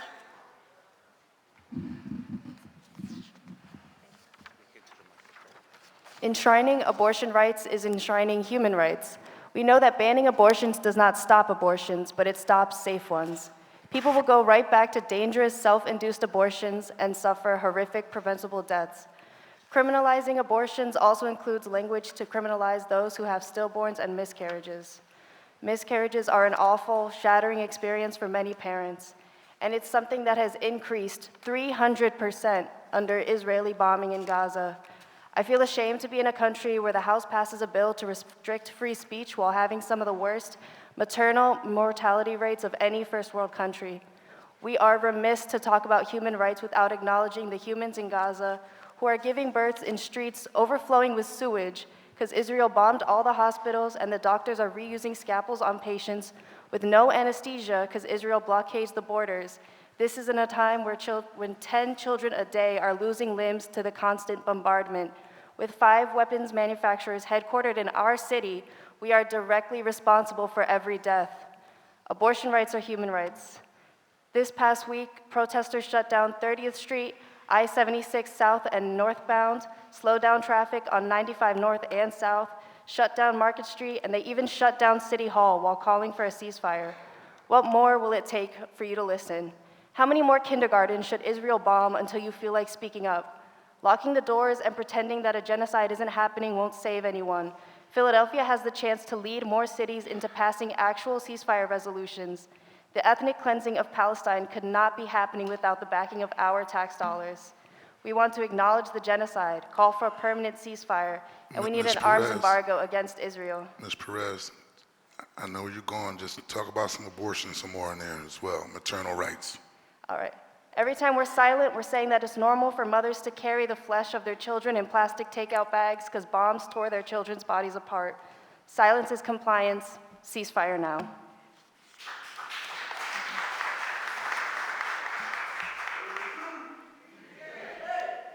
There are no more names for public comment. That concludes public comment period. We will now consider today's bill on the consent agenda. I will ask the clerk to read the titles of all the bills on the consent agenda. After each title is read, any member may object to the inclusion of the bill on the consent agenda. Upon such an objection and without debate, the bill will be immediately removed from the consent agenda and placed on our regular second reading and final passage calendars. The clerk will now read the titles of the bills on the consent agenda. Bill number 240066, an ordinance to amend the Philadelphia zoning maps by changing the zoning designations of certain areas of land located within an area bounded by Wood Street, 4th Street, Vine Street, and Lawrence Street. Bill number 240159, an ordinance to amend the Philadelphia zoning maps by changing the zoning designations of certain areas of land located within an area bounded by Sedgwick Street, Ardley Street, Upsall Street, Belfield Avenue, and Sprague Street. Bill number 240021, an ordinance establishing parking regulations in the vicinity of Gravers Lane and Millman Street. Bill number 240022, an ordinance establishing parking regulations in the vicinity of Rockland Street and North 2nd Street, Lawrence Street and Rockland Street, Ruscombe Street and North 2nd Street, Ashdale Street to North 3rd Street. 240086, an ordinance amending sections 1 and 2 of ordinance bill numbers 170086, approved May 22, 2017, entitled An Ordinance Authorizing the Revision of Lines and Grades on a Portion of City Plan Number 269 by relocating portions of house lines and curb lines of Convention Avenue from 34th Street to Health Sciences Drive and placing on the city plan 2 rights-of-way for drainage purposes within the vicinity of the intersection of Convention Lane and Health Sciences Drive, authorizing the acceptance of the grant to the city of the said rights-of-way for drainage purposes, all under certain terms and conditions, including the dedication to the city of the beds of the areas proposed to be placed on the city plan as portions of Convention Avenue, by adding additional necessary plan changes and revising the terms and conditions stated therein. Bill number 240090, an ordinance establishing parking regulations in the vicinity of Old York Road and Cortlandt Street. Bill number 240100, an ordinance establishing parking regulations, one-way regulations, and a closure of the public right-of-way to motor traffic regulation in the vicinity of Washington Avenue from 4th Street to Water Street, all under certain terms and conditions. Bill number 240121, an ordinance authorizing encroachments in the nature of a sidewalk cafe in the vicinity of 2401 East Norris Street, all under certain terms and conditions. 240122, an ordinance authorizing Norris Street Holdings LLC to install, own, and maintain a streetery in the right-of-way adjacent to 2401 East Norris Street, Philadelphia, PA 19125-2913, under certain terms and conditions. 240123, an ordinance authorizing Pat Oliveri, DBA Pat's Kings of Steaks, to vend from a location in the right-of-way adjacent to the Pat Steaks location in the vicinity of 9th and Morton Streets under certain terms and conditions. 240155, an ordinance establishing parking regulations in the vicinity of North 20th Street and Fairmount Avenue, Tioga and Old York Road, Westmoreland Street and North 13th Street. 240156, an ordinance establishing parking regulations in the vicinity of North 30th Street and Master Street, North 29th Street and Master Street, Oxford Street and North 30th Street and 29th Street, North 15th Street and Parish Street, Swain Street, and North 17th Street. Bill number 240158, an ordinance amending Chapter 12-900 of the Philadelphia Code entitled Parking Regulations and Penalties by providing for parking prohibitions for motor vehicles with sunscreening devices and for I'm sorry, that is not on the consent agenda. I apologize. Bill number 240186, an ordinance establishing parking regulations in the vicinity of Pacific Street and North Broad Street, North 13th Street and Allegheny Avenue, Marlborough Street and Thompson Street, North 4th Street and Master Street. Bill number 240188, an ordinance establishing parking regulations in the vicinity of Montrose Street between South 7th Street and South 8th Street, Montrose Street between South 9th Street and South 10th Street, Montrose Street between South 10th Street and South 11th Street, Beulah Street between Montrose Street and Carpenter Street. 240189, an ordinance establishing parking regulations in the vicinity of South 12th Street between Jackson Street and Wolf Street, Emily Street between South 6th Street and South 5th Street, Winton Street between South 5th Street and South 6th Street, Mercy Street between South 5th Street and South 6th Street, Siegel Street between South 5th Street and South 6th Street, South 4th Street between Mifflin Street and McKean Street, McKean Street between South 5th Street and South 6th Street, Siegel Street between South 5th Street and South 4th Street, South 3rd Street between Mifflin Street and McKean Street. 240190, an ordinance establishing parking regulations in the vicinity of Jackson Street between South 12th Street and South 13th Street, Snyder Avenue between South 13th Street and Juniper Street, Jackson Street between South 6th Street and South 7th Street, Mercy Street between South 7th Street and South 8th Street, Watkins Street between South 11th Street and South 12th Street, South 7th Street between Johnston Street and Oregon Avenue, Moyamensing Avenue between South 5th Street and South 6th Street. 240212, an ordinance establishing a parking regulation on Green Street and North 40th Street, North 41st Street and Spring Garden Street, North 41st Street and Powelton Avenue, North 32nd Street and Haverford Avenue, Brandywine Street and North 36th Street. 240213, an ordinance authorizing Rakabin Patel, owner and operator of the newsstand at the northwest corner of 30th and Market Streets, to construct, use, and maintain conduits in, under, and across the northwest corner of 30th and Market Streets for the purpose of supplying electrical service to said newsstand under certain terms and conditions. 240214, an ordinance establishing parking regulations on Hazel Avenue and South 55th Street, Cedar Avenue and South 51st Street, Cedar Avenue and South 55th Street, Hazel Avenue and South 46th Street, Hazel Avenue and South 47th Street, Hazel Avenue and South 48th Street, St. Bernard Street and Pine Street, St. Bernard Street and Spruce Street. 240217, an ordinance establishing parking regulations in the vicinity of Parish Street between North 16th Street and North 17th Street, Perkiomen Street between Vineyard Street and North 19th Street, Gratz Street between Jefferson Street and Harlan Street, Cambridge Street between North 30th Street to a dead end, Jefferson Street between North 18th Street and North 19th Street, Newkirk Street between Thompson Street and Stiles Street, Brown Street between North 16th Street and North 15th Street, Siebert Street between North 24th Street and North 25th Street, Flores Street between North 29th Street and North 30th Street, Olive Street between Shirley Street and North 19th Street. 240218, an ordinance establishing parking regulations in the vicinity of Watts Street between Cambria Street and Rush Street, Camac Street between Cambria Street and Glenwood Avenue, Cambria Street between North 13th Street to North 12th Street, Silver Street between North 13th Street and Broad Street, Rush Street between North 12th Street and North 13th Street, North 12th Street between Cambria Street and Somerset Street, Marvine Street between Susquehanna Avenue and Diamond Street, Thompson Street between North 27th Street and North 28th Street, Montgomery Avenue between Uber Street and North 20th Street, North 19th Street between Montgomery Street and Burke Street.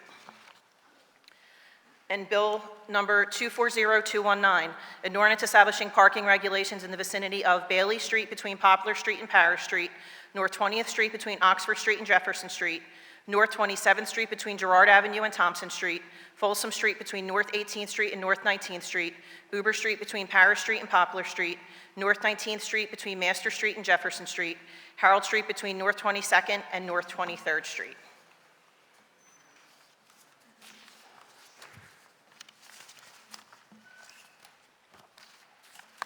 These bills having been read on 2 different days, the question for each bill now is, shall the bills pass finally? The clerk shall call the roll, and upon being called, each council member shall vote aye on each of the bills, nay on each of the bills, or indicate those bills for which the member is voting aye and those bills for which the member is voting nay. Will the clerk please call the roll? Councilmember Phillips? Councilmember Gilmore Richardson? Councilmember Thomas? Councilmember Jones? Councilmember Landau? Councilmember Losada? Councilmember Harity?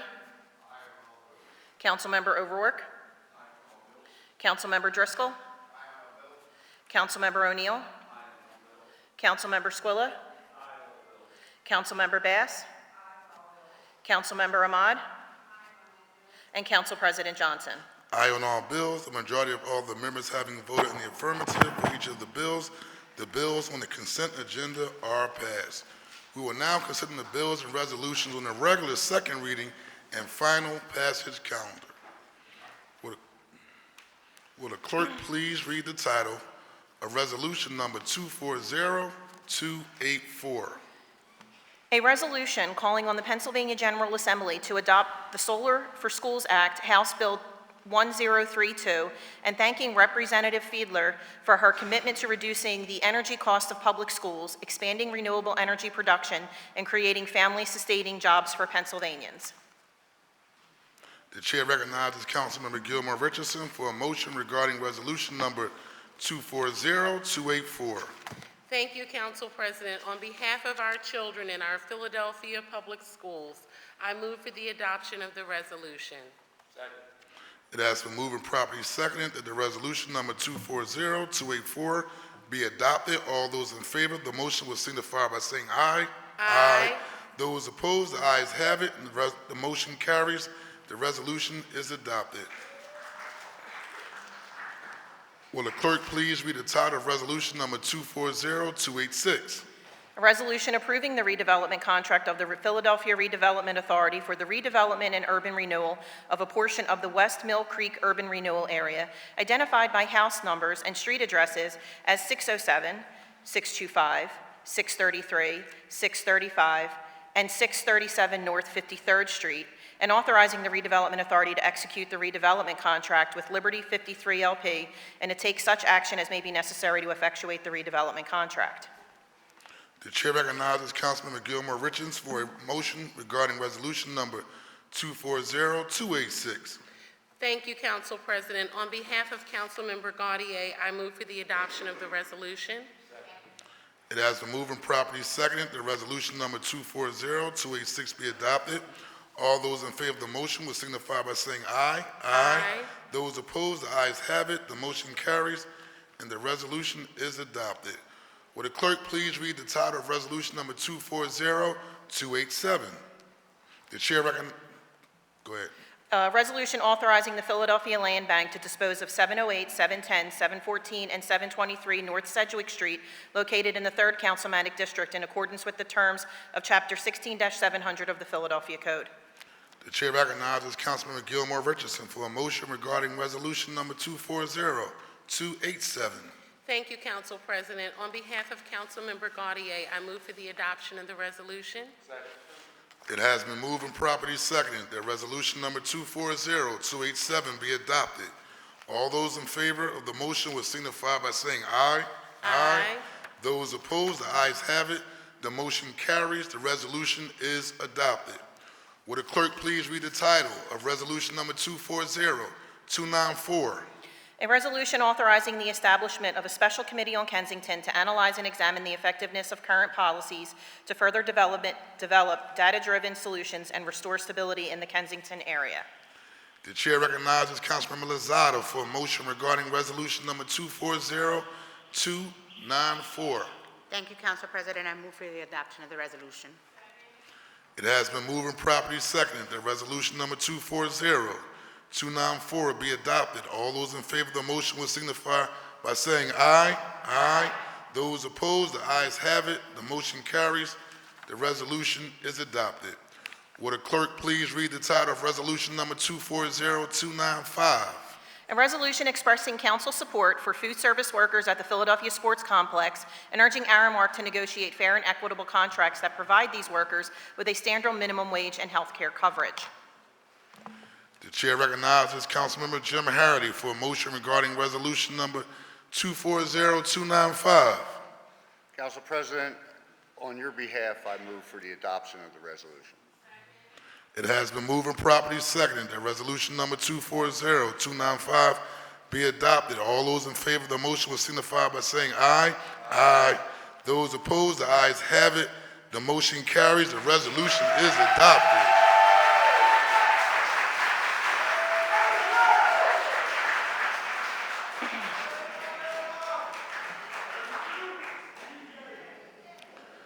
The clerk will please read the title of resolution number 240297. A resolution urging the United States government to take immediate action to protect and enshrine reproductive rights and ensure abortion access for all birthing people. The chair recognizes Councilmember Nina Mai for a motion regarding resolution number 240297. Thank you, Council President. I move for the adoption of this resolution. It has been moved and properly seconded that resolution number 240297 be adopted. All those in favor of the motion will signify by saying aye. Aye. Those opposed? The ayes have it. The motion carries and the resolution is adopted. Yes. For the record, Councilmember O'Neill will record it as a nay. Will the clerk please read the title of bill number 240101? 176-A. An ordinance authorizing transfers and appropriations for fiscal year 2024 from the general fund, certain or all city offices, departments, boards, and commissions, and the grants revenue fund, certain or all city offices, departments, boards, and commissions, to the general fund, certain or all city offices, departments, boards, and commissions, and to the aviation fund, certain or all city offices, departments, boards, and commissions.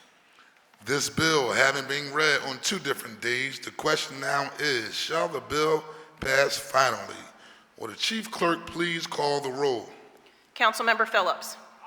Councilmember Gilmore Richardson. Councilmember Thomas. Councilmember Jones. Councilmember Landau. Councilmember Losada. Councilmember Harity.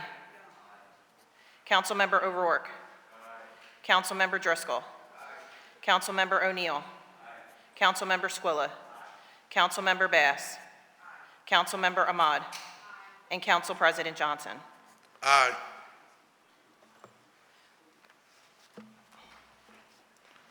The ayes are 15. The nays are 0. Majority of all members having voted in the affirmative, the bill passes. Will the clerk please read the title of Bill number 240177? An ordinance amending Bill Number 230145, an ordinance to adopt a fiscal 2024 capital budget by revising various appropriation amounts and totals, all under certain terms and conditions. This bill having been read on 2 different days, the question now is, shall the bill pass finally? Will the chief clerk please call the roll? Councilmember Phillips. Councilmember Gilmore Richardson. Councilmember Thomas. Councilmember Jones. Councilmember Landau. Councilmember Losada. Councilmember Young. He voted aye. Councilmember Harity. Councilmember O'Rourke. Councilmember Driscoll. Councilmember O'Neill. Councilmember Squilla. Councilmember Bass. Councilmember Ahmad. Council President Johnson. Aye. The ayes are 15, the nays are 0. The majority of all members having voted in affirmative, the bill passes. Will the clerk please read the title of Bill number 240178? An ordinance amending Bill Number 230144 entitled An Ordinance to Adopt a Capital Program for the 6 fiscal years 2024-2029 inclusive by revising various appropriation amounts and totals to conform to the amendments to the FY 2024 capital budget ordinance, all under certain terms and conditions. This bill having been read on 2 different days, the question now is, shall the bill pass finally? Will the chief clerk please call the roll? Councilmember Phillips. Councilmember Gilmore Richardson. Councilmember Thomas. Councilmember Jones. Councilmember Landau. Councilmember Losada. Councilmember Young. Voted aye. Councilmember Harity. Councilmember O'Rourke. Councilmember Driscoll. Councilmember O'Neill. Councilmember Squilla. Councilmember Bass. Councilmember Ahmad. And Council President Johnson. Aye. The ayes are 15, the nays are 0. Majority of all members having been voted in the affirmative, the bill passes. Okay. Will the clerk please read the title of Bill number 240158? An ordinance amending Chapter 12-900 of the Philadelphia Code entitled Parking Regulations and Penalties by providing for parking prohibitions for motor vehicles with sunscreening devices and for penalties and enforcement, all under certain terms and conditions. This bill having been read on 2 different days, the question now is, shall the bill pass finally? Will the chief clerk please call the roll? Councilmember Phillips. Councilmember Gilmore Richardson. Councilmember Thomas. Councilmember Jones. Councilmember Landau. Councilmember Losada. Councilmember Young voted aye. Councilmember Harity. Councilmember O'Rourke. Councilmember Driscoll. Councilmember O'Neill. Councilmember Squilla. Councilmember Bass. Councilmember Ahmad. And Council President Johnson. Aye. The ayes are 15, the nays are 0. Majority of all members having voted in the affirmative, the bill passes. Will the chief clerk please read the title of Bill number 240088? An ordinance amending Chapter 9-2300 of the Philadelphia Code, Protection of Displaced Contract Workers, to provide protections for service employees, including laid-off employees, all under certain terms and conditions. This bill having been read on 2 different days, the question now is, shall the bill pass finally? Will the chief clerk please call the roll? Councilmember Phillips? Councilmember Gilmore Richardson? Councilmember Thomas? Councilmember Jones? Councilmember Landau? Councilmember Lasada? Councilmember Young voted no. Councilmember Harity? Councilmember O'Rourke? Councilmember Driscoll? Councilmember O'Neill? Councilmember Squilla? Councilmember Bass? Councilmember Ahmad? Council President Johnson? Aye. The ayes are 13.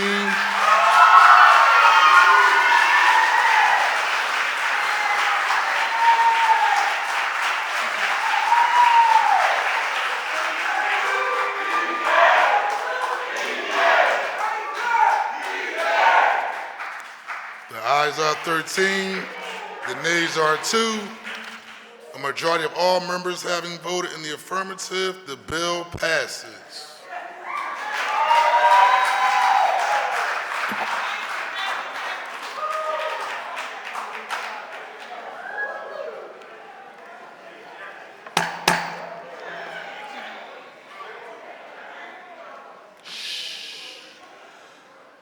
Will the clerk please read any additional resolutions on today's calendar?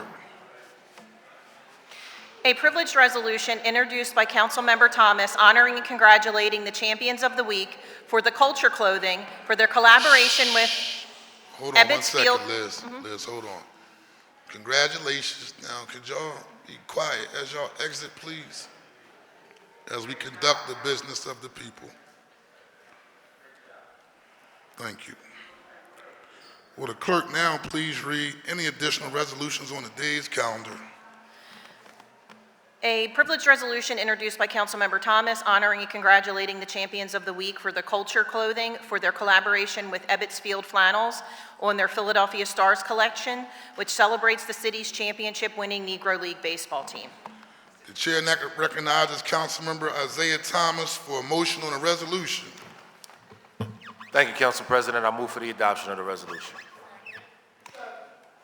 It has been moved and properly seconded that the resolution be adopted. All those in favor will signify by saying aye. Aye. Those opposed, the ayes have it, and the resolution is adopted. Will the clerk please read any additional resolutions on today's final passage calendar? A privileged resolution introduced by Councilmember Jones honoring and recognizing the Philadelphia Law Department, the Giffords Law Center to Prevent Gun Violence, and the Hossfield Law Firm for their work in upholding public safety for all Philadelphians by ensuring accountability for ghost gun suppliers. The chair recognizes Councilmember Jones for a motion on the resolution. Just briefly, Mr. President, yesterday you couldn't be down there because you were handling the business up here. But I will remind you of a trip to Oaks, PA, that you, former President Clark, and I made on our day off that set this in motion. So I move for the adoption. It has been moved and properly seconded that the resolution be adopted. All those in favor will signify by saying aye. Aye. Those opposed, the ayes have it, and the resolution is adopted. Will the clerk please read the title of the next resolution? And a privileged resolution introduced by Councilmember Jones honoring the life and legacy of Edgar Sonny Campbell, former leader of Philadelphia's 4th Democratic Ward, for his decades of service to the city of Philadelphia. The chair recognizes Councilmember Jones for a motion on the resolution. Mr. President, can we move this resolution by a standing vote? Yes, we can, Member Jones. Everyone please stand.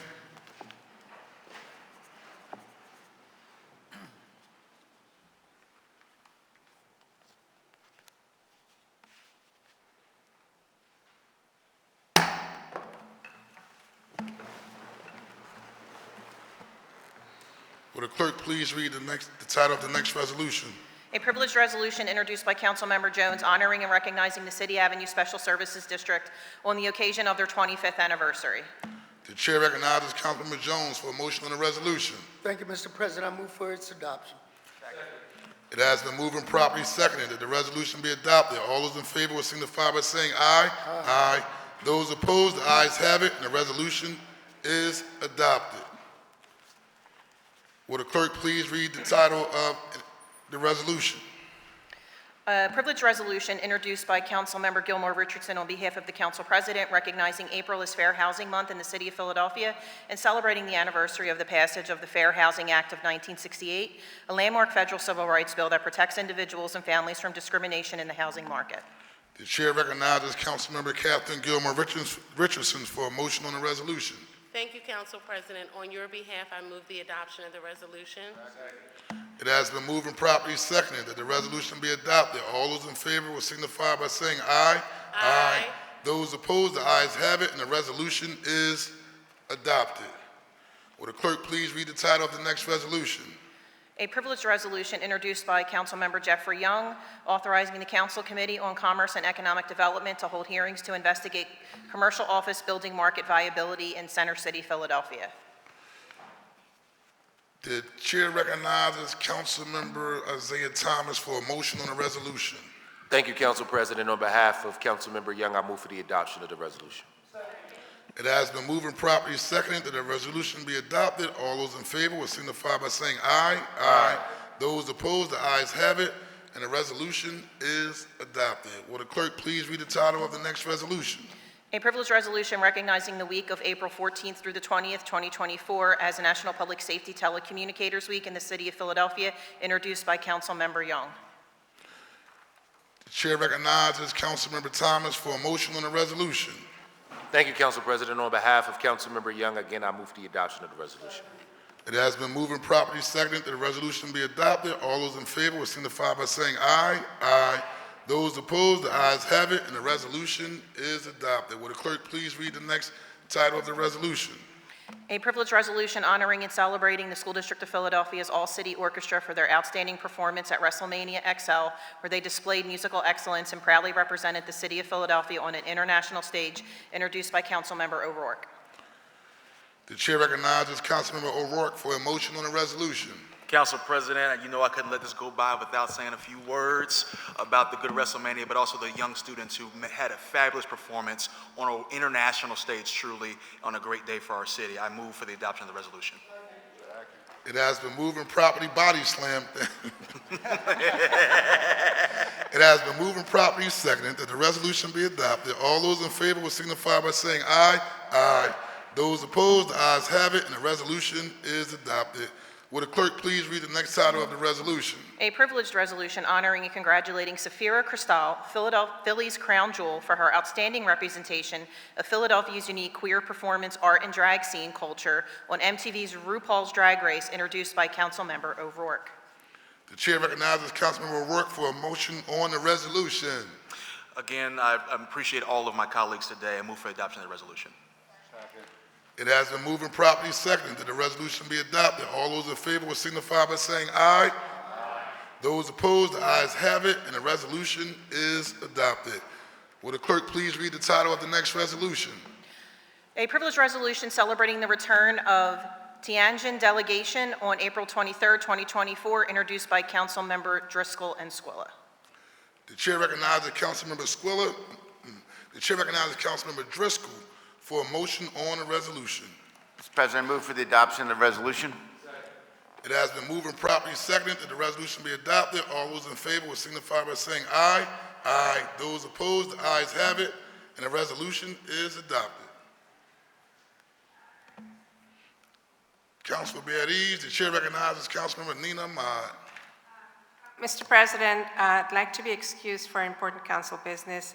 I'd like to be recorded as aye on any remaining resolutions. Thank you. Absolutely, leave is granted. Will the clerk please read the next title of the resolution? A privileged resolution celebrating 75 years of the World Affairs Council of Philadelphia, introduced by Council members Driscoll and Phillips. The chair recognizes Councilmember Driscoll for a motion on the resolution. Mr. President, I move for the adoption of the resolution. It has been moved and properly seconded that the resolution be adopted. All those in favor will signify by saying aye. Aye. Those opposed, the ayes have it, and the resolution is adopted. Will the clerk please read the title of the next resolution? There are no more resolutions on the calendar for consideration, Mr. President. Thank you. That completes our calendar for today. Are there any speeches on behalf of the minority? The chair recognizes Councilmember O'Rourke. And Council President, and thank you to all my colleagues who joined Councilmember Landau and myself in recognizing Safira Cristal today.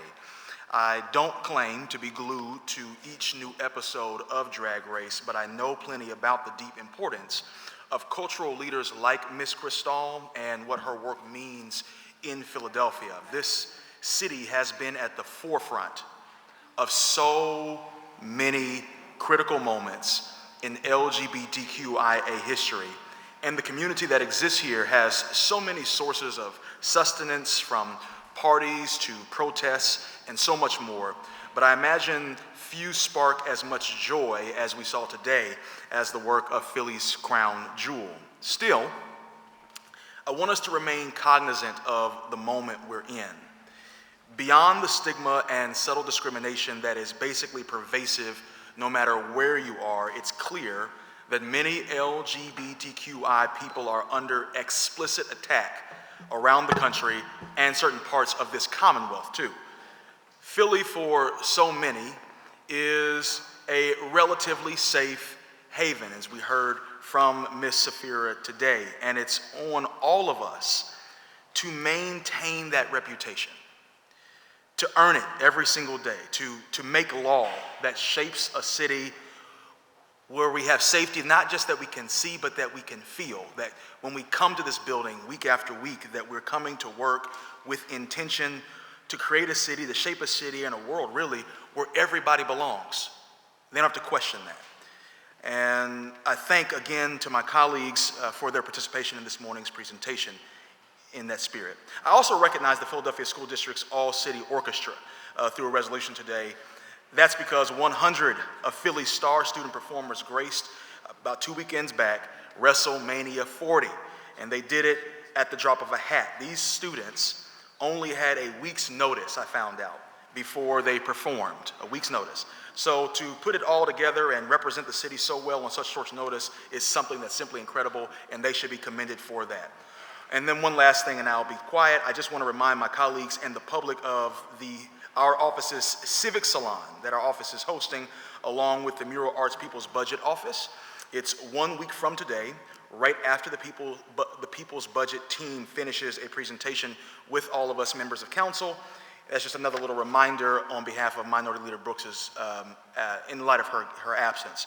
But the salon is a way for community organizers, interested residents, and the city council staff writ large to casually convene, converse, a way to kind of invite the people to their house, which is City Hall, and give folks a chance to interface with council members and their teams. So that's next week from 2 to 4 p.m.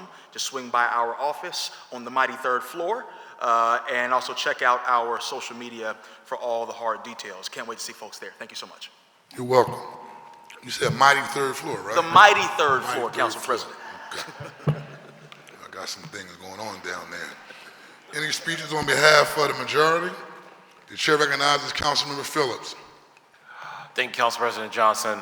I just want to quickly say, please join our office immediately after council today as we host Graduate Philadelphia in the caucus room for a legislative briefing where lunch will be served.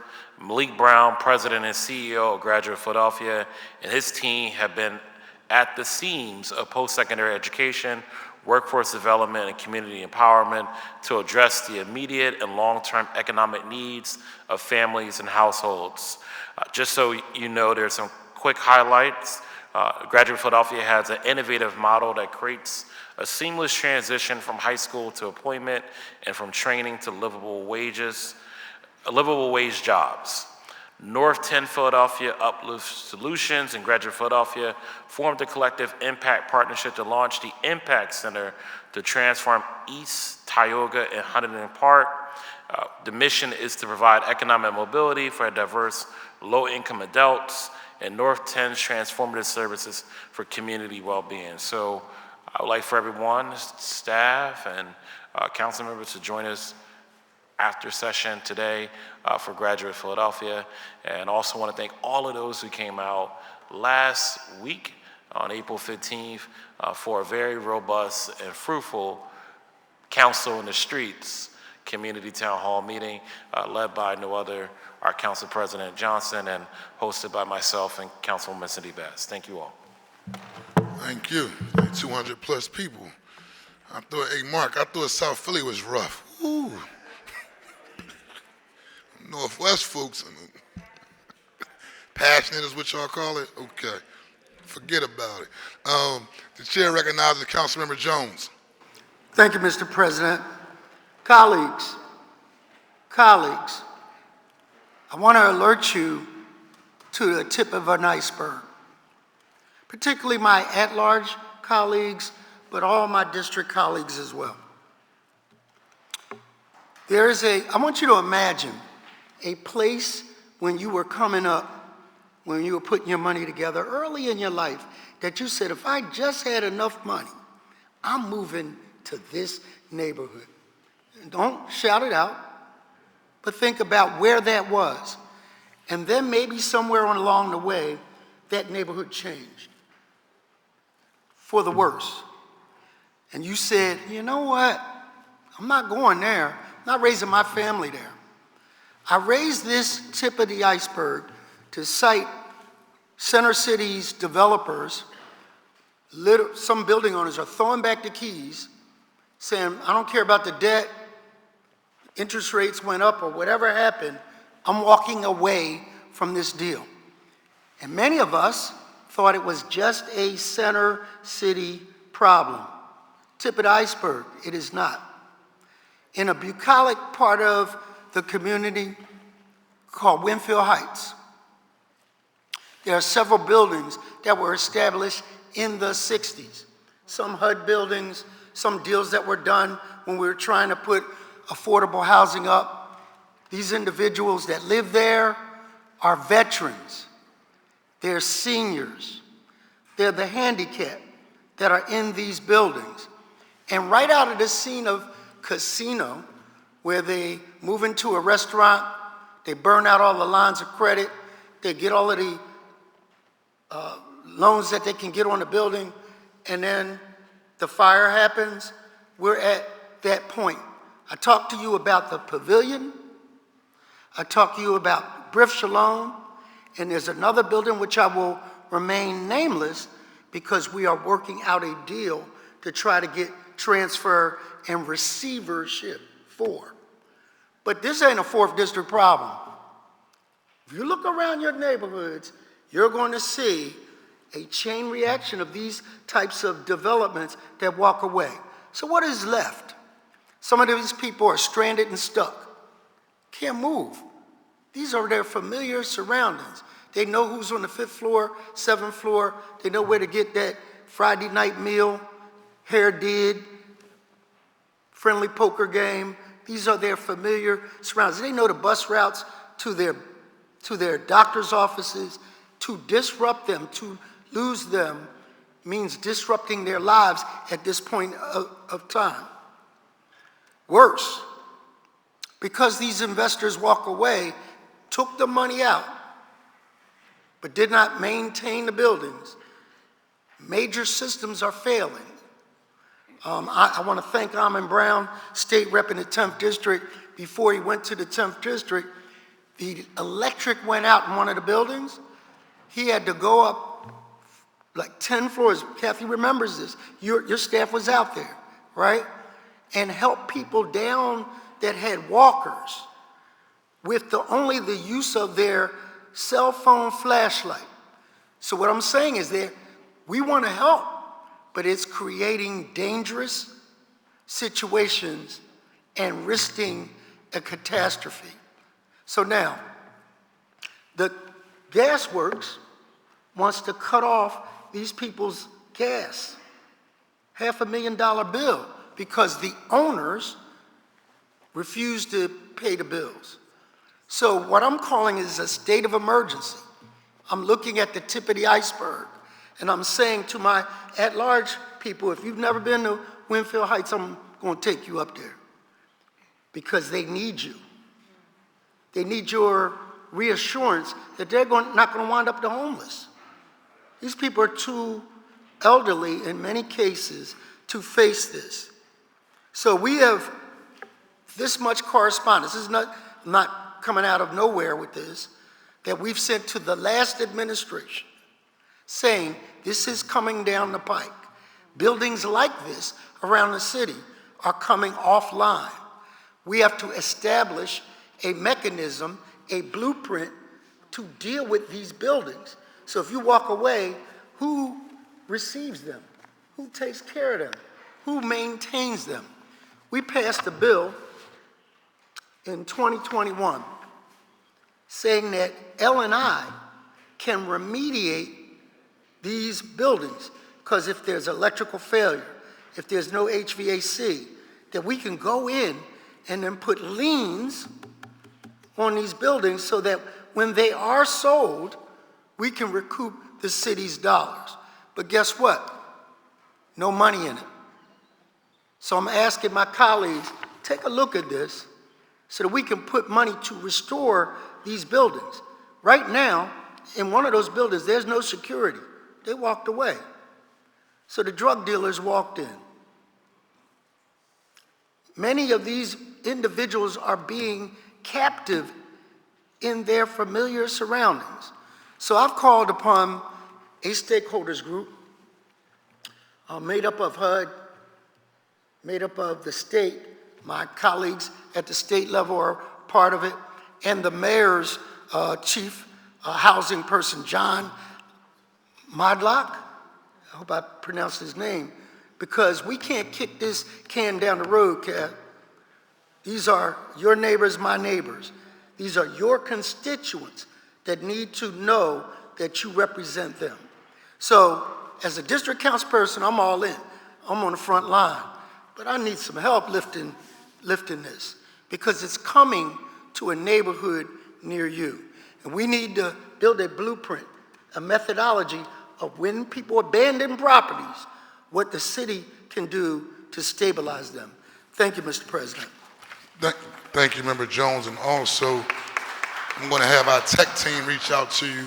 One, the director of the Neighborhood Preservation Initiative, which is Janae Mumford, and our new combination of Herb Wexel and Mike Kuntz, Nick Dima, who've been around here forever, to be a part of that conversation to help us get to the next level in addressing that particular issue. Thank you, Mr. President. You're welcome. The chair recognizes Councilmember Jim Harity. Thank you, Council President, colleagues. I want to first start off by saying thank you to the sponsors of the Displaced Workers Bill and all my colleagues who voted for this bill. I know there was a lot of questions, and it wasn't an easy thing to do. But I'm so proud of this body for voting for the working families of Philadelphia.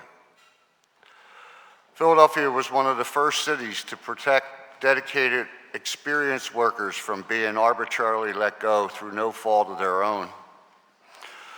The law has been incredibly successful in maintaining a stable work environment for these hardworking women and men so that they can provide for their families, pay taxes, buy homes, and contribute to local economy.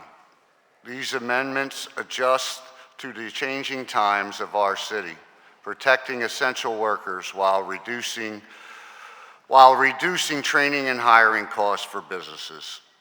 Again, I just want to thank everybody, and just so everyone knows that this isn't something I took lightly. I took every comment and every idea under consideration, and I just thank this body for doing the right thing for workers. Thank you. You're welcome. Good job. Chair recognizes Councilman Rue Landau. Thank you. Councilmember Harity, glad to be a part of it. Thanks for doing it. And Councilmember Jones, I'm all in on trying to help fix this housing crisis that we see in Philadelphia, and none of it's by accident. I wanted to speak for a moment on our resolution that I introduced with Council President Johnson and with Councilmember Gaudier about just recognizing Fair Housing Month. That's April. April's Fair Housing Month. And we are now commemorating the 56th anniversary of the Fair Housing Act of 1968. So we introduced a resolution that emphasizes the Act's protections against housing discrimination and highlights the urgent importance of protecting our most vulnerable communities and providing equal housing opportunity. Sadly, Philadelphia still suffers from the long, painful history of discriminatory laws and policies going back to redlining in the 1930s that made it difficult or impossible for people of color, especially Black applicants, to get mortgage loans as their white counterparts were doing. Today, Black homeowners still get denied mortgage loans far more frequently than white homeowners, and this has caused Philly's Black home ownership rate to be declining over the past 3 decades. What does this all mean? Even with the Fair Housing Act that was passed in 1968 and our local fair practice ordinances law that was passed even before that in 1963, we still have a strong racial wealth gap that must be rectified. We must ensure equal access to safe and affordable housing for all individuals, regardless of their race, ethnicity, gender identity, sexual orientation, socioeconomic status, or any other protected aspects. So while today we celebrate past achievements in housing advocacy and civil rights, we have to advocate for stronger enforcement and continued expansion of housing protections. This is an emergency. We should not be in this position right now. It has to be urgent. It is a state of emergency in housing. So thanks for this opportunity. And then on a lighter note, I just want to say thank you again. Was so happy to introduce the resolution commemorating Safira Cristal on the eve of her, what we believe will be a victory tomorrow. See y'all on Broad Street. Safira is just absolutely Black queer excellence at its best. I could not be happier to have her in my life, and she has shown with her journey that she exemplifies the power of embracing one's true self without apology, a principle that I wholeheartedly endorse as the first openly LGBTQ councilperson elected. Today, I am honored to recognize her accomplishments. Thank you. Thank you. The chair recognizes Councilmember Ketsi Lozada. Thank you, Council President. First, I'd like you all to join me in wishing my legislative director, Mike Cameron, a happy birthday. He celebrated yesterday. Birthday. We had a town hall meeting and everyone was extremely busy and I completely forgot to recognize him on the floor during session, but I wanted to make sure that he got his shout out today. Thank you so much. Wishing you many, many more. And then I'd like to invite everyone to an event that we're having this week in the district, Philadelphia Your Future Fair, April 20th. It's co-hosted by both state representatives, Jarrell and Burgos, and the city commissioners. We are hoping to share with youth between the ages of 14 and 24 employment opportunities, as well as connecting them with colleges and universities.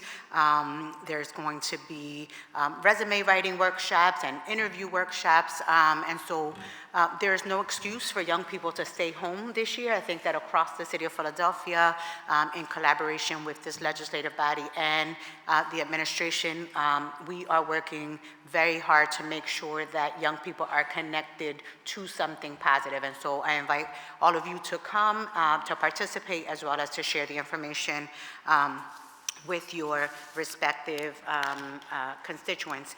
Immediately after the Youth Your Future Fair at Feltonville Recreation Center between 10 and 2, we will be hosting a GOTV event at Compare and Save Supermarket, and that is located at IN Tioga. Again, everyone is welcome to attend. We will be doing on-site voter registration, updating voter registration, and talking to community residents about the importance of their vote. So thank you very much. You're welcome. The chair recognizes Councilmember Driscoll. Thank you, Mr. President, for your vote and for the unanimous vote of this body. I'd like to thank Councilmember Squilla and always the leadership of Councilmember Jones on these quality of life law enforcement issues that we're trying to get on the books so that, as Mayor Parker and Police Commissioner Bethel say, this is another worthy tool in the box to fight crime. These tinted windows are used to conceal identity, allow for a parking ticket to be issued for tinted windows, used to hide identity when speeding, reckless driving, preventing law enforcement from inspecting vehicles, and too often far worse. As we know, recently the getaway car used in the Northeast High School shooting, where 8 children were shot in Councilmember Phillips' district, those children were just trying to get home, but that car had tinted windows. This body must give law enforcement every tool to make it harder to commit crime. Making it easier to enforce tinted windows is another step in the right direction, and I thank each of you council members for supporting this, and thank you, Mr. President. You're welcome. The chair recognizes Councilmember Richardson. Thank you. Thank you so much, Mr. President. And first, I wanted to thank Councilmember Jones for introducing the resolution commemorating the life of Mr. Sonny Campbell, someone who was so important to the political fabric in West Philadelphia, and I know particularly was very important to me in 2019 and just throughout my career and beyond, and to so many other African-American judges. And so thank you for that resolution. They had a wonderful memorial service for Mr. Sonny at St. Thomas yesterday, and I was privileged to have the opportunity to attend along with our other colleagues. I also want to let you know, Councilmember Jones, I'm all in. I'm all in for Winfield Heights. You know, I'm born and raised in Winfield, have never lived anywhere else. You know, we love Winfield. And we really have a tremendous opportunity while we're dealing with this challenge around these older buildings that have years and years of deferred maintenance, many that have our seniors and our veterans living inside of them. And so I'm all in to work with you, Councilmember Jones, on that very important issue. We have so many seniors that will be displaced. I remember the nights that we were out there in the cold and trying to get seniors on the SEPTA buses, get them down those staircases and stairwells, and it was very, very disheartening to see so many seniors be displaced, many of whom do not have family, you know, to help them with some of the challenges that living in those buildings bring. And so I look forward to working with you, with our council team, and also with the administration to bring resolution to that important issue. And finally, colleagues, I want to remind each of you about our SEPTA briefing at 2 p.m. today in the caucus room, the updated briefing relative to the bus revolution plan. We've had the additional sessions with SEPTA in a variety of our council districts, including council members Lozada, Young, Bass, and Phillips. And so we want everyone to come at 2 o'clock to hear about the updated bus revolution plan, to bring any additional questions or concerns that you may have so that we can bring a resolution to the bus revolution. Thank you, Council President. You're welcome. There are no more speeches on behalf of the majority. With that, the chair recognizes Councilmember Isaiah Thomas for a motion to adjourn. Thank you, Council President. I move that the City Council stays adjourned until Thursday, April 25th, 2024 at 10 a.m. It has been moved and properly seconded that council stand adjourned until Thursday, April 25th, 2024 at 10 a.m. All those in favor will signify by saying aye. Aye. Those opposed, the ayes have it. The motion carries. Thank you all very much.